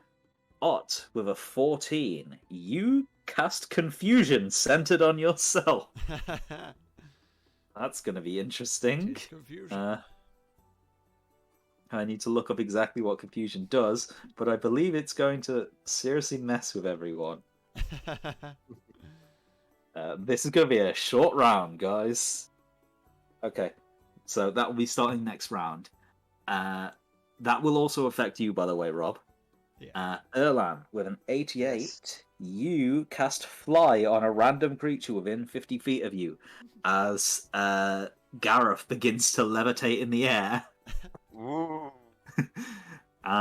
Sarah, with a 47, you get a unicorn controlled by the DM appears in a space within 5 feet of you and then disappears 1 minute later. Oh. The unicorn looks you in the eye and you hear a telepathic voice saying, "Don't worry, homie, I'm here to help you out," and dispels the goat enchantment on you. You turn What? back into Rasulian. Thank you, homie. No problem, I can bro. cast fly, right? You have cast it on a random Gareth. creature, and that random creature was Gareth. Have you just Yeah. made My Little Pony canon in this? No, Yeah. unicorns are a real thing. They're celestials. Oh yeah. Yolya with a 51. A spectral shield hovers near you for the next minute, granting you a +2 bonus to AC and immunity to magic missile. You know, just in case someone tries to assassinate you, I guess. However, with that, round 1 is concluded, no one is knocked out, and round 2 begins with the effects of confusion. First of all, each creature in a 10-foot radius sphere centered on you, in fact, Did I say it was within 10 feet or within like 60 feet? You're going to confuse you the cast crowd. it centered on yourself. Okay, so it's only within 10 feet. So I'll say it affects all of you, including Rob. Why any bystanders? First of all, everyone has to make a wisdom saving throw. Any bystanders as well? No, just it's within 10 feet, so it'd be each of you. Wow. Nice. Everyone has succeeded so far. It's just Matt, I think, who's left. Yeah, Yep, just Matt. yes, me. Unfortunately, Matt is hit by the confusion. An affected target can't take reactions and must roll a d10 at the start of each of its turns to determine its behavior. So, Matt, roll your d10. Oh, we haven't. Are we doing the con save after this? Are we? Yes. This is like before you guys do anything, because this does in fact affect Matt. The creature does not move or take actions this turn. Unfortunately, if you cannot eat a pie, you will be disqualified, Erlan. Matt's out. No. Matt's out. Lucky. He hasn't got it He doesn't anymore. have it. No. Did the unicorn help? Right. Let's roll and see if the unicorn wants to help. That fell off. Sure, the unicorn will say, "Don't worry, bro. This is all in the interest of fair competition." Telepathically in your mind, Erlan, and dispels the confusion on you, allowing you to eat a pie. Yay! Everyone, roll a d100, see what sort of pie it is. Wait. We haven't done We do you haven't done the con save yet. For this round. No, you do the con save after you find out what type of pie it is, because some of the pies. Yeah, but we haven't done that yet. You We're did still on first round. We're still on didn't round you? 2. Yeah. So you haven't eaten the pies yet, though. But Yeah, but how this did is I the get the second. Yeah, but this is the second round. Yeah, this isn't for the wild magic surges. This is to see the type of pie you eat. Yeah, but what I'm saying is we've had one type of pie. We did the Yes. con save. We've Yes. just done the second type of pie. We haven't done the con save. No, the con save comes after you know the type of pie you're eating, because some of them don't require a con save. Right. Like the one you did last round, Alex. Okay. Okay? Don't worry, I haven't I'm lost. really confused because I thought like we've done 2 pies but only 1 con save. You're about to do the second con save. Yeah, but this is our 3rd pie. No, this is your second pie. No, this is our 3rd. No, this is your second one. This is definitely our 3rd. This is definitely your second one. You've only rolled 1 wild magic surge. Oh, I've rolled 3 now. No, you've rolled 1 wild magic surge and 1 d100 to see the type of pie you've rolled. Alright, this is getting confusing. You're What? just gonna all eat normal pies. No, This is your... This is No. fun. What I'm saying do is, the weird I got the pies. first pie, which was the one that turned invisible. Yeah? Yeah. So You I didn't have get to another pie after that. Yeah, I did. What pie did you get next? Because no one else got a second pie. I did. I was turned into a goat, and She then turned the into a unicorn goat and was then got the me. unicorn. pie. No, yeah, the goat was the first The pie. The unicorn was the unicorn was the second second. Oh, yeah. Okay. So we haven't done the con. No, the pie turned you into a goat. Okay, that's the effect of the pie. The unicorn was the wild magic surge. Oh, okay. Oh, right. Okay, Yeah, now that I'm makes really more sense. confused. I'm going to paste the goddamn rules for you, okay? I think you need to write out whose turn it is and what's happened. There's so Look, much do you going want to on. get... Shall we go into initiative then? But yeah, this was a more complicated game, but it was also a weird one, so... Well, we've all done the D100s. Yeah, I'm just going to Just carry on from the second pie. This is the types of pies, okay? Okay, let's see. So that's the rules for it. So, 0 to 60 is a normal pie, and you'll be rolling a normal Constitution saving throw. Did anyone get above a 60? Yeah. Yes. Matt, you got 85. Sarah, you got 74. So, 81 to 85, you turn into a goat for 1 minute. Yay! Have you been rolling for the random person as well? Oh no, I totally forgot he exists. Yeah, let's just say it's just he us. died. Yeah, let's just He say it's exploded into a million Okay. pieces. Oh, not Okay. lethal. And we're just Yeah, not carrying me. on like nothing happened. He phased out of existence. Okay. Okay, so yeah, Matt, you turn into a goat again. No, So you your con save is just a d20, Matt. Sarah, you got a 74. Yeah. 71, 75. The pie bursts into flames as you put it in your mouth. No con save needed, but you take 3d6 fire damage, and you will have to make a medicine check to cool down your mouth and continue. oh, medicine. Yeah, medicine.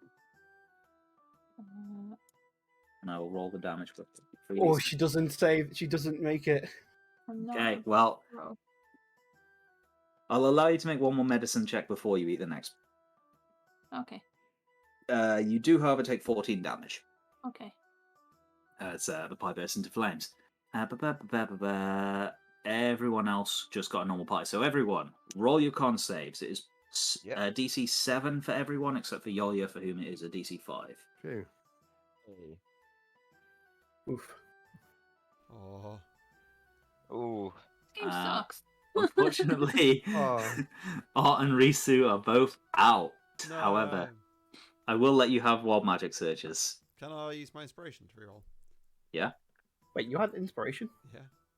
It's Sure. because I called something out at some point. Probably. And I don't it's remember. because I don't have Success. lucky like everyone else.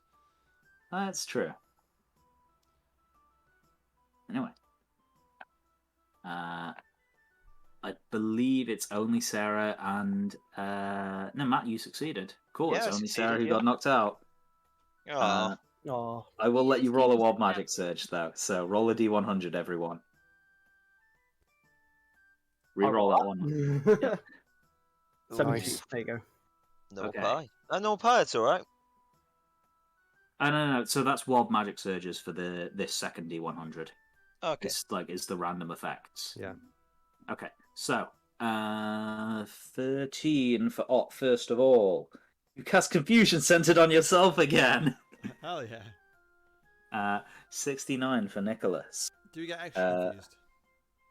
No, but everyone will have to save again. Each creature within 30 feet of you becomes invisible for the next minute. The invisibility ends on a creature when it attacks or casts a spell, so I guess Ott immediately becomes visible again. Okay. Yeah. Because he casts confusion. Yolya with a 17.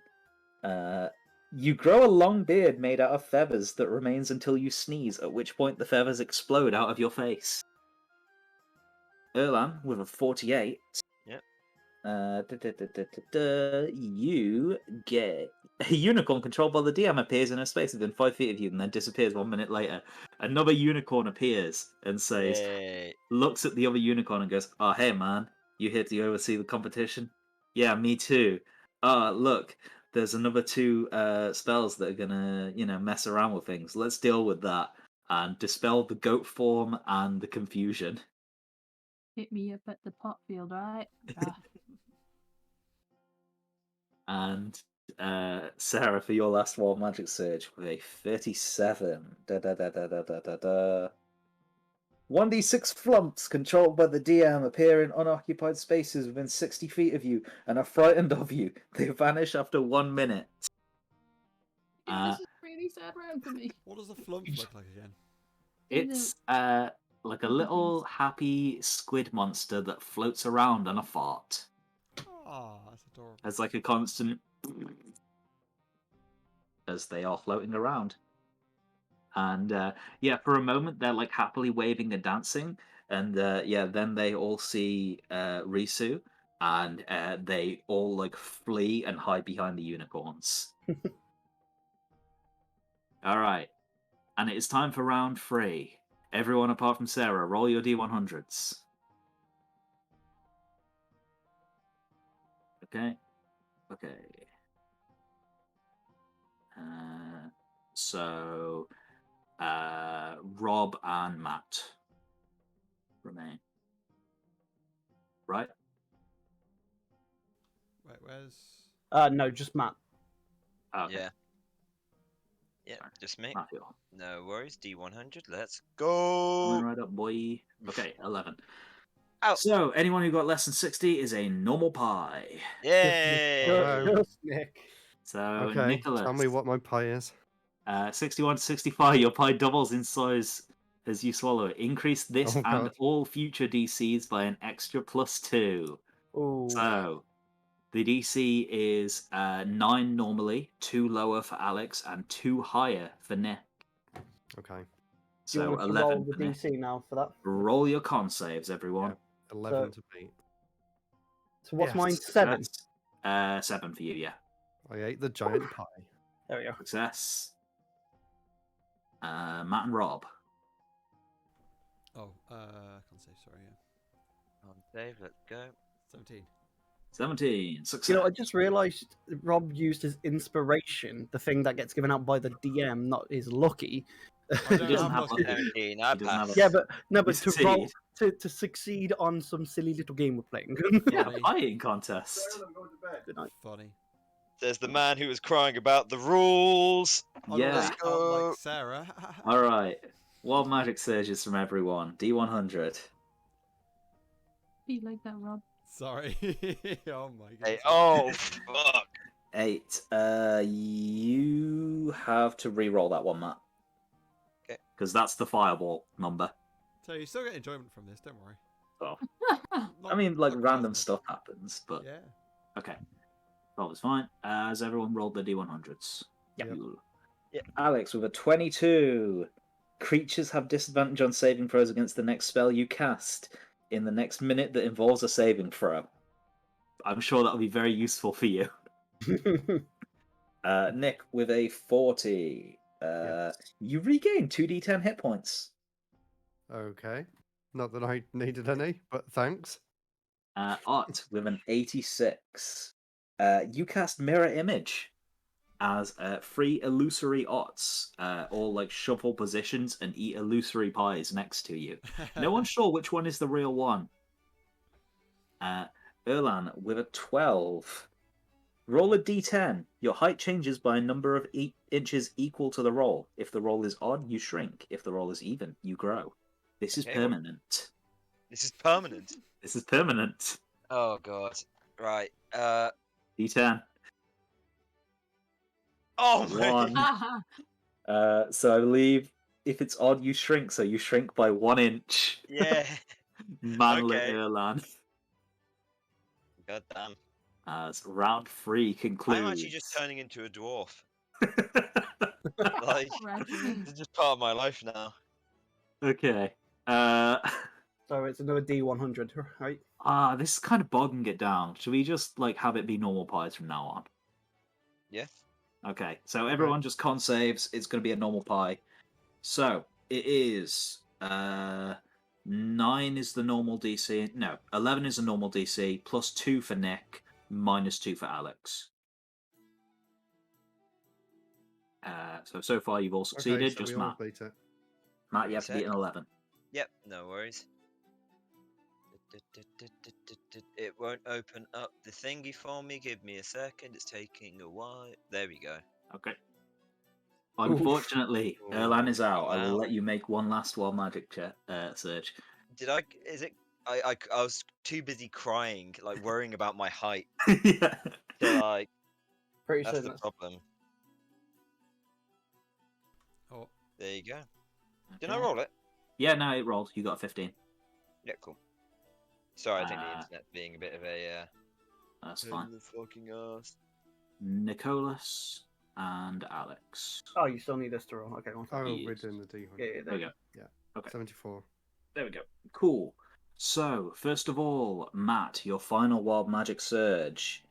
For the next minute, you regain 5 hit points at the start of each of your turns. I'm sure it will be very useful for you. Ott with a 93.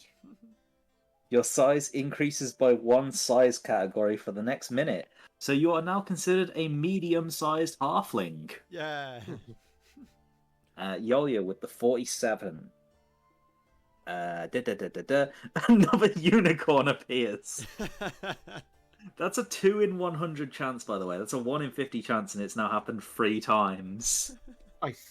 As the third unicorn looks at the other 2 in confusion and says, I don't know why we keep getting summoned here.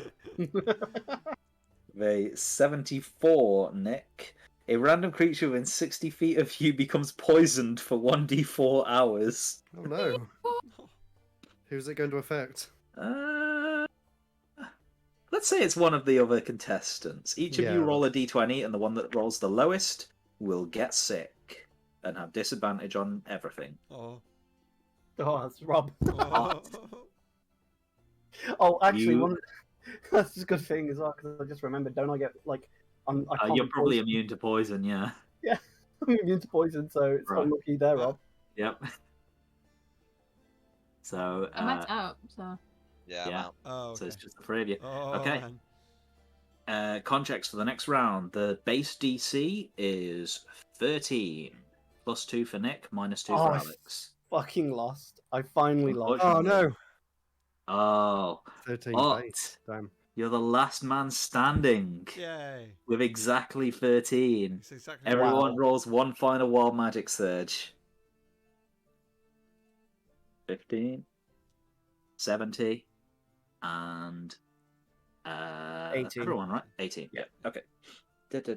So first of all, with the 15, for the next minute you regain 5 hit points at the start of each of your turns. Maybe it can cure your wounded pride. Ot, with an 18, you grow a long beard made of feathers that remains until you sneeze, at which point the feathers explode out from your face. You match Yolya. No, Yeah, And gross. the feathers explode everywhere from Yolya. And with the 70, each creature within 30 feet of you becomes invisible for the next minute. The invisibility ends on a creature when it attacks or casts a spell. There's a lot of invisible people running around here. Crime rate goes through the roof. Prizes are wantonly stolen from the prize corner. However, Rob, you gain 50 points as you have Yay. won extreme pie Well eating. 50 points for my inventory. 50. I didn't, because you got 50. 13 as well. 5-0. Wow, I have 58 points. Yeah, I got 13, but I needed to beat 15. Yeah. So I didn't win. Yeah, because his first pie was extra, or one of his pies was extra large. I had to beat an 11. Yeah. I rolled so bad. Yeah, those rules were a little complicated. I probably should have tweaked that one a little more. No, it was Or just it a was lot a for little you to remember. over-designed. Extra pie, for good measure. A little extra pie. Yeah, I don't think it needed the random pie. I think just like the wild magic surges would have been enough. But, oh well, c'est la vie. Can I roll again for an extra pie? You can have a sneak one more pie as the victor. Just a little bit of However, you pod. have to make another constitution saving throw. Just a wee So bit it of turns pod. into a pot. Can't save. Oh, 6. Okay. You do not successfully eat the pie, however. You are knocked out of the competition in which you are the only remaining competitor. However, you do get one final wild magic surge. Yeah. Roll a d100. D100. Oh, sorry. 25. I was going to say the 10 you have to reroll anyway. 25. An eye appears on your forehead for the next minute. Someone immediately tries to arrest you, believing you're part of the cult of Zernas. However, during that minute, you have advantage on perception checks that rely on sight. So now I have 3 eyes that all blink different colours. Yeah. They all blink different colours. Oh, God. 3 eyes and 50 extra points. Nice. So you've now seen all of the games. If there are any you would like to return to, then you are welcome to. Otherwise, we can cash out your prizes and move to the closing ceremony. I was going to say, where's the list of prizes and the cost again? Here we are. It should be in the Discord. Yeah. I have 7 points. Because, I didn't get anything. You can beg points off other people if you want. You can give all of your tickets to Sarah to get Mogi. I only ended up with 1 point in this whole thing. Yikes, that's Man, unlucky. Even if I took everyone else's points, I still wouldn't have 100 to get the fighting action Yolya. I Well, only have 53. Things are still open if you want to keep going. What was that shooting range one? I didn't get to play that. It got closed down. It will be back in operation by now. It's been a few hours. If you return, there is in fact a real goblin tied to the thing now. No. There is a big warning sign saying, "Warning, only use the bow and arrows provided." Okay, I will pay the. How much is it? 1 gold? I believe it's only 1 gold to play. 6 arrows. I'll play. Yeah, so let's. Just make 6 attack rolls quickly. 1, 2, 3. 1 shot hit so far. Oh man. 2. 2 points. There's this goblin squeals in terror as 4 arrows fly past him, and then 2 of them hit him one in each shoulder, and sort of bounce off. And yeah, the goblin, like operating the stall, says, "Shut up! 2 points for you, madam." And again, give me 6 more. Okay, another gold. 1, 2, 3, 4, 5, 6. Again, I get 2 again. Okay. I got 11 now. I'm gonna You go have get 11 myself a points. plastic city guard helmet. Yay! Have a go. Does anyone else want to try out any of the stalls? I want to try the arrow one without blowing it up. You want to hurt the goblin? The stall owner gives you one look and says, "Look, I'm only giving you one warning. No funny business. That's my cousin up there. You kill him, and I'm reporting you to the city guard." Okay. And he hands you the shardy bow, and I will add it in your inventory as a thing. Hang on. Weapons. Shardy bow. With a -3. There we go. You should be able to work with that now. Just roll six attacks quickly. 1, 2, 3, 4, 5, 6. Okay. 4 of them hit. Yay. I don't know how you're dealing damage. Oh, okay, that's how. I understand. It's taking your dex modifier, I think. Couldn't Sarah have aimed? I don't have that Amy thing. I've got Yeah, no, Hunter's only Mark. rogues get that. Oh, I thought Aim Sarah carefully. being proficient with bows would have had that as well. No, it's a special thing for rogues to get sneak attack. Cool. So what do I get for hitting? Well, it? you get 4 points. If you get all 6, then you get a lollipop. You can spend another gold to fire again.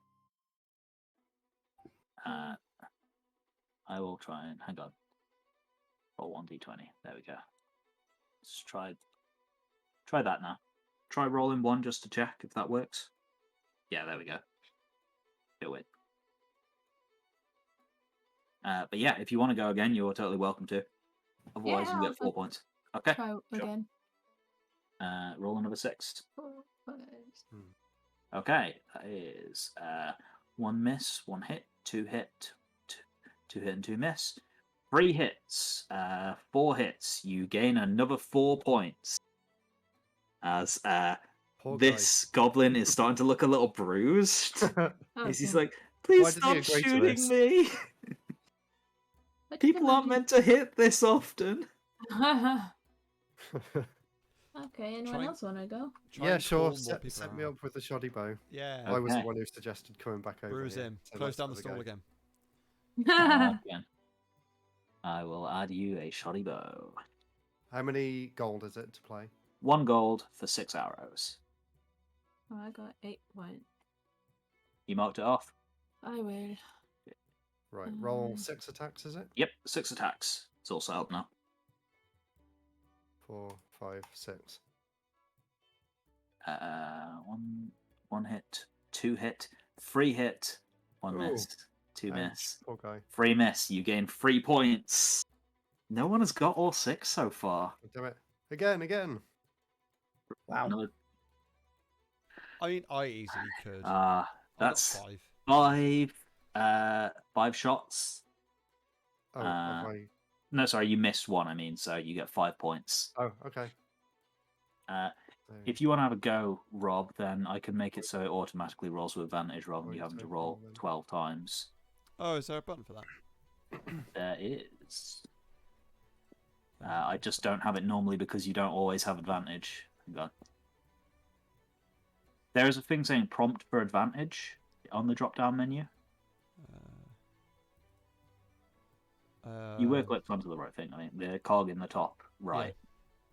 Change it to prompt for advantage. Advantage, disadvantage. Okay. Yes. Okay. One. Now, anytime you try and roll, it will ask you if you have advantage or not. It didn't. Should do. Hang on, let me just try quickly. Yeah, go for it. Prompt for advantage and disadvantage. This is how you do it, isn't it, Alex? I do prompt. Yeah, it's not prompting. Whatever. Weird. Let's just change it to roll 2d20. There we go. All right, try now. That's what Mark off 1 gold and get 6 arrows. Oh, yeah. Oh, it might be overriding. Hang on. Oh. Just try rolling 1 to check now. Yeah, okay, it's overriding because it's here. Okay, let's try there then. There we go. Try it now. Wait, what did you click on? There's also a cog next to each one. Oh. Yeah. There we go.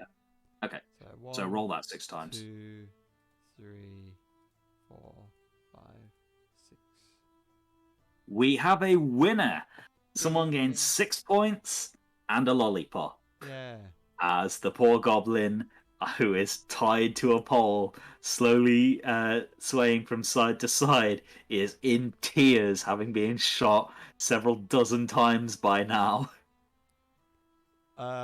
I kind of want another, because I'm on 64. I want to get to 100 points. You can just keep spending points and getting more, spending gold and keep going if you want. So Jesus Christ. You want that fighting action Yolya? I do want that fighting action Yolya. Bro, just pretend to try and win it at the goddamn thing and spend the extra bit of money gold you need just to get the fighting action Yolya at the crane game, because you gain a crane point game. Yeah, you do. What? Is crane just game... to save us time more Crane than anything, game. please. Is it the I most don't think efficient the way? crane game takes less time. No, 'Cause you but have to- just pretend he played and didn't win Okay, any then times. Didn't win at all. Sure, you can spend. Because we don't want to spend the next 25 fucking minutes Yeah. watching Rob try and roll a north wind Okay, to yeah, get sure. this. Fine. What can I get with 60 gold then? Where's the thing gone? Well, it's an extra gold for each one. So how many points are you on right now? I'm on 64. You're on Okay, 64. we So can to get up donate to points. 100, you need another 36. So you Here, don't I'll give him. spend I'll 36 give him gold. my 11. There you go. He's on 75. Oh, I nice. have my 11. Yeah, I'll just give him mine, however much I've got at this point. Yeah. Everyone gives you 11 gold, What? and you're at 100 gold. 100 No. I points. gave him my points. Oh, my okay. You physical give him game. your 11 points. Yeah, Yeah. I'll do Yeah. the same. Yeah. Is Matt, how many points did you have? God. Let's probably say, because I won the first one, didn't I? Yeah, but that's only worth 1 point for the crane game. Right. Probably not a lot then. Probably You not only got a that lot. 1 point. I'm pretty certain it was 1 point Yeah. for you, Matt. Okay, well, you can give him your 1 point. Yeah. Actually, I One don't left, know. I one kind of left. want to keep that 1 point. You know, I don't. Okay, I sure. always want to, Yeah. just in case I need that Yeah. down the line. You know. Alright, Okay, yeah. sure. Yeah, I give mean, my it wasn't going to 11. help me anyway, so You give him 11. Okay, Sarah. thank you. All right, then you can have my 9 points if you really There's want another them. 9 points from Nicholas. It's just How many are you 20, up to? 95. 95. Oh, You just need almost. 5 more. Let's just spend the 5 gold and get 5 more from the crane game. Yeah, alright. Okay. You're at 100 points. And Hooray. at the store, you can have, if you wish for it, a fighting action Yolya action figure. Changed mine, I don't want it. You don't want it? Yeah, just kidding. Nice. Yeah, of course I want fighting action. Yeah. Okay. Anyone else getting anything from the stall? No, I got my Alvin. Let's No. head to the closing ceremony and then have some fun at the pub drinking Doing the pub stuff. the pub Okay. stuff. So, the closing ceremony is hosted outside of the Celestial Archive, where above it, in the darkened sky, is a quite spectacular fireworks display, with fireworks that transform into a variety of different shapes. A hippogriff and several harpies, composed entirely out of sparkling fireworks, have a pitched battle above the Celestial Archives while the crowd wows. And things appear to sort of quiet down after like a really enormous crescendo that brightens the entire sky, and for a moment you wouldn't even believe that there was no sun. However, most of the children go to bed as it's beginning to get late, and now is essentially a much quieter sort of after party. While the drink stalls remain open, all of the activities close up shop for the day. Hamilton does find you all and congratulates Ott on his victory, but says you didn't quite make it to the 17th round. So as far as he's concerned, he still won. And then he spits out a leaf. How many Yolia figures does he have? He doesn't have any Yolia figures. However, he does have a Risu kite on his lap, and he is there is a bouncing ball that keeps going wah, wah, wah, as it drags along the floor behind his wheelchair, like tied on a string to his chair. I like him. Hamilton. So funny.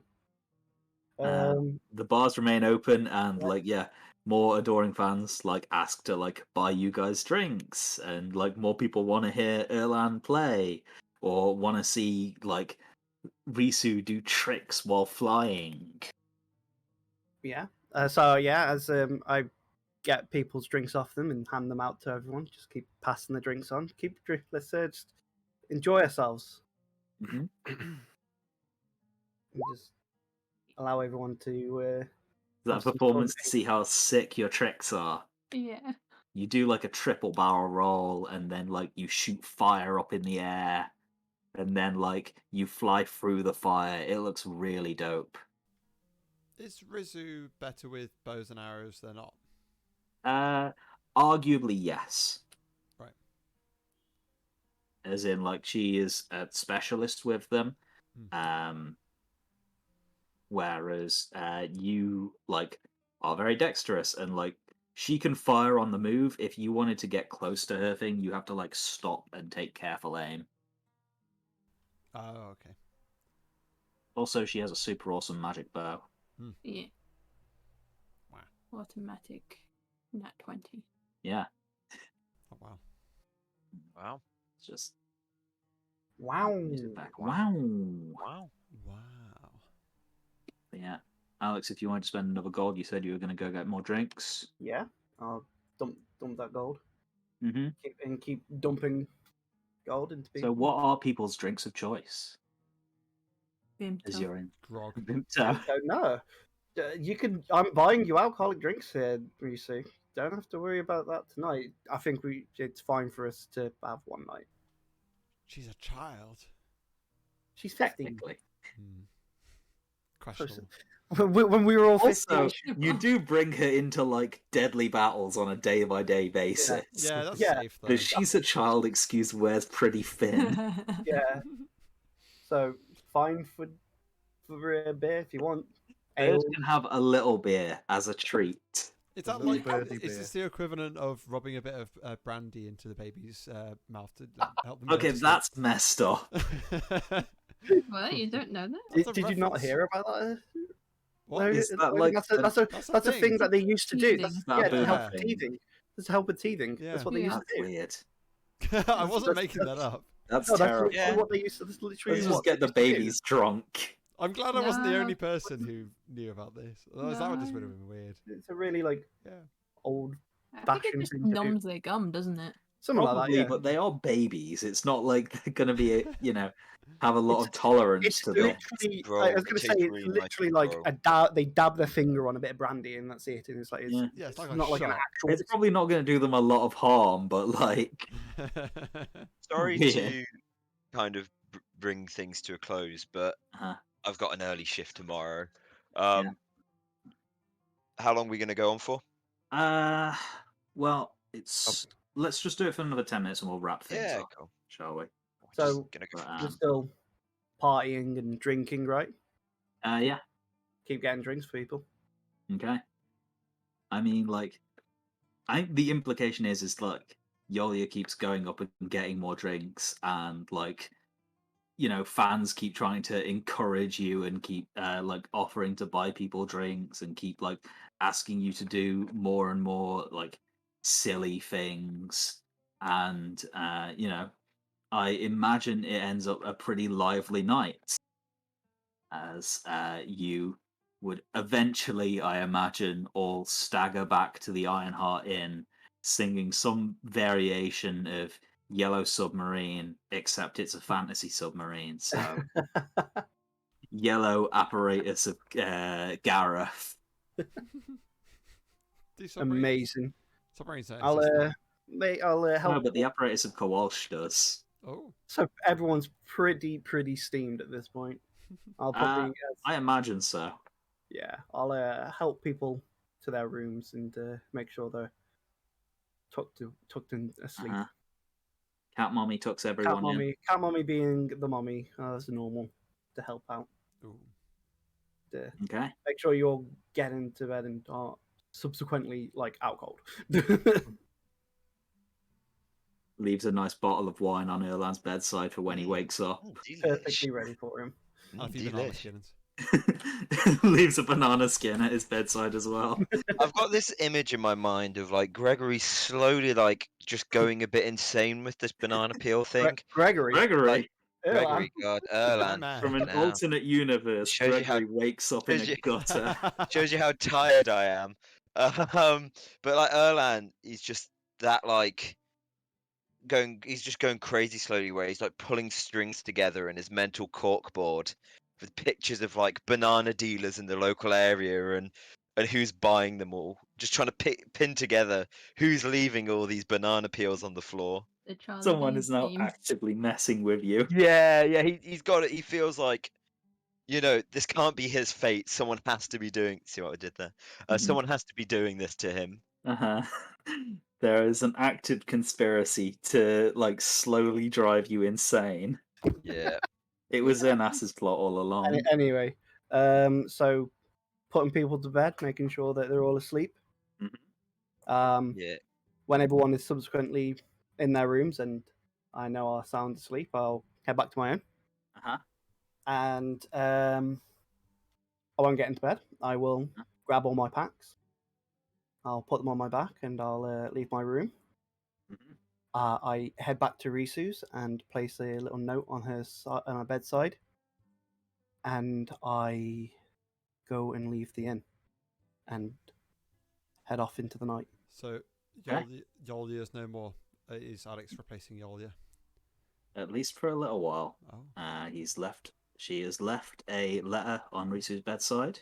As she leaves, she is in a bit of a state, crying, as tears going down her eyes, and just looks back, wants to not leave, but realizes what she needs to do, and then just heads off.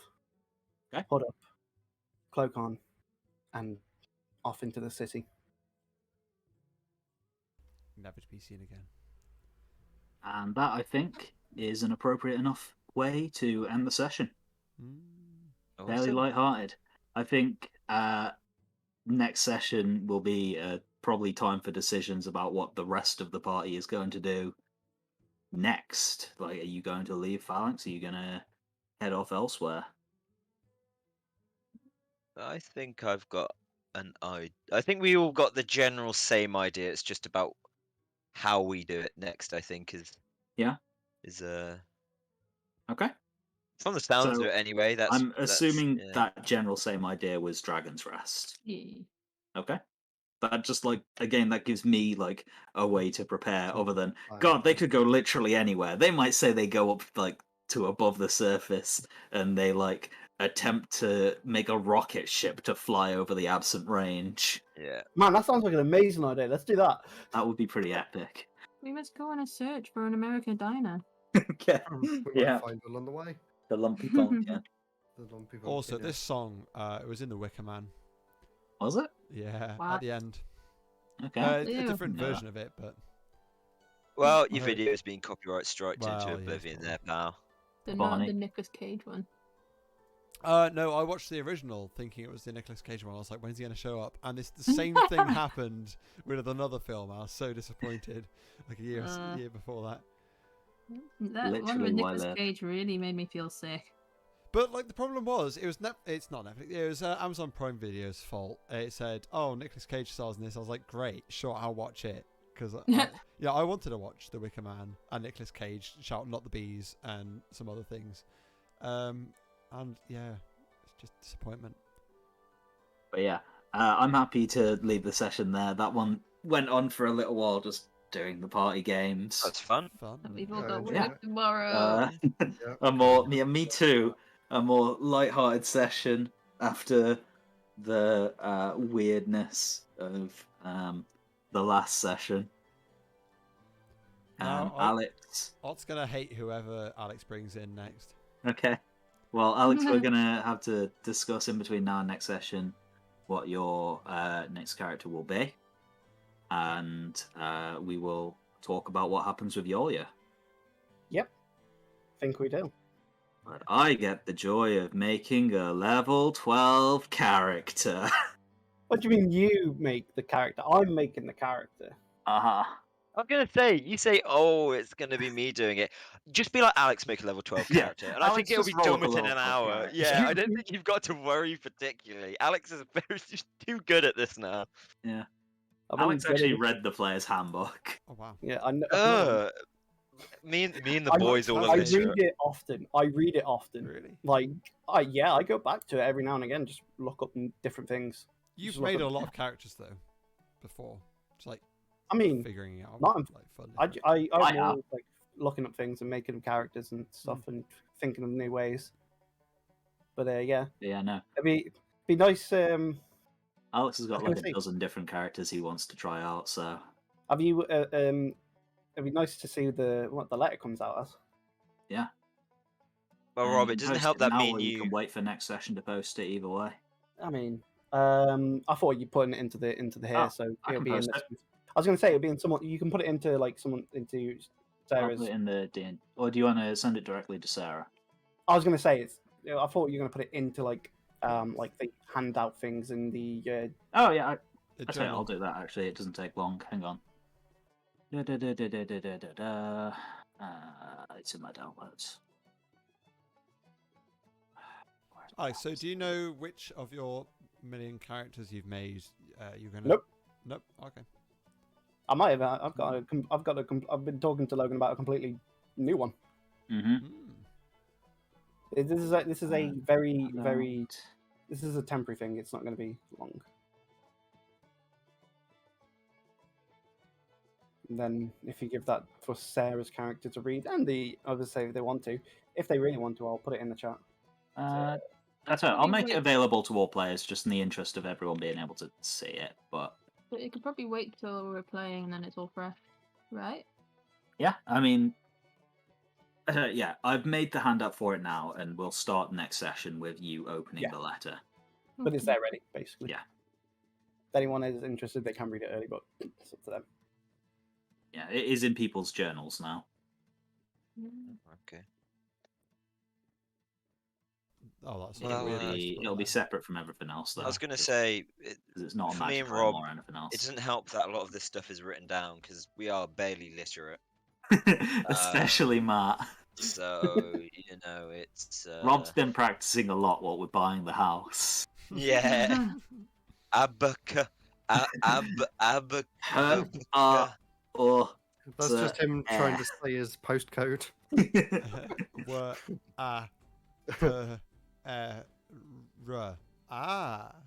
electricity.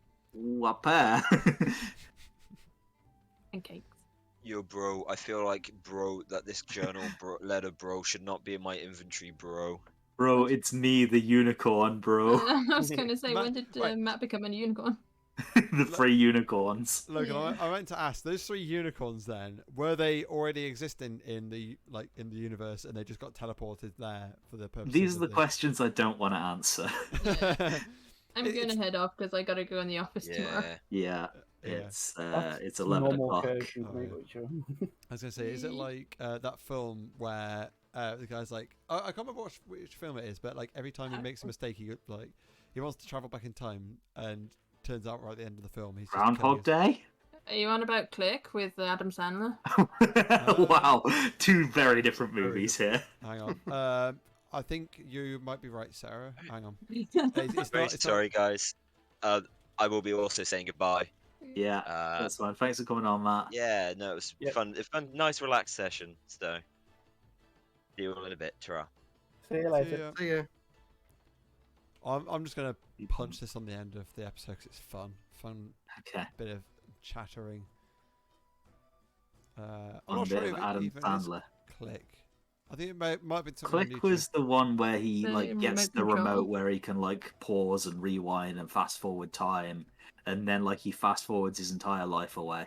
But no, it wasn't Groundhog's Day. And I don't think it That was was Click. I Click. think it was a YouTube comedy Okay. skit thing. Oh, it's this song again. This is so abrasive.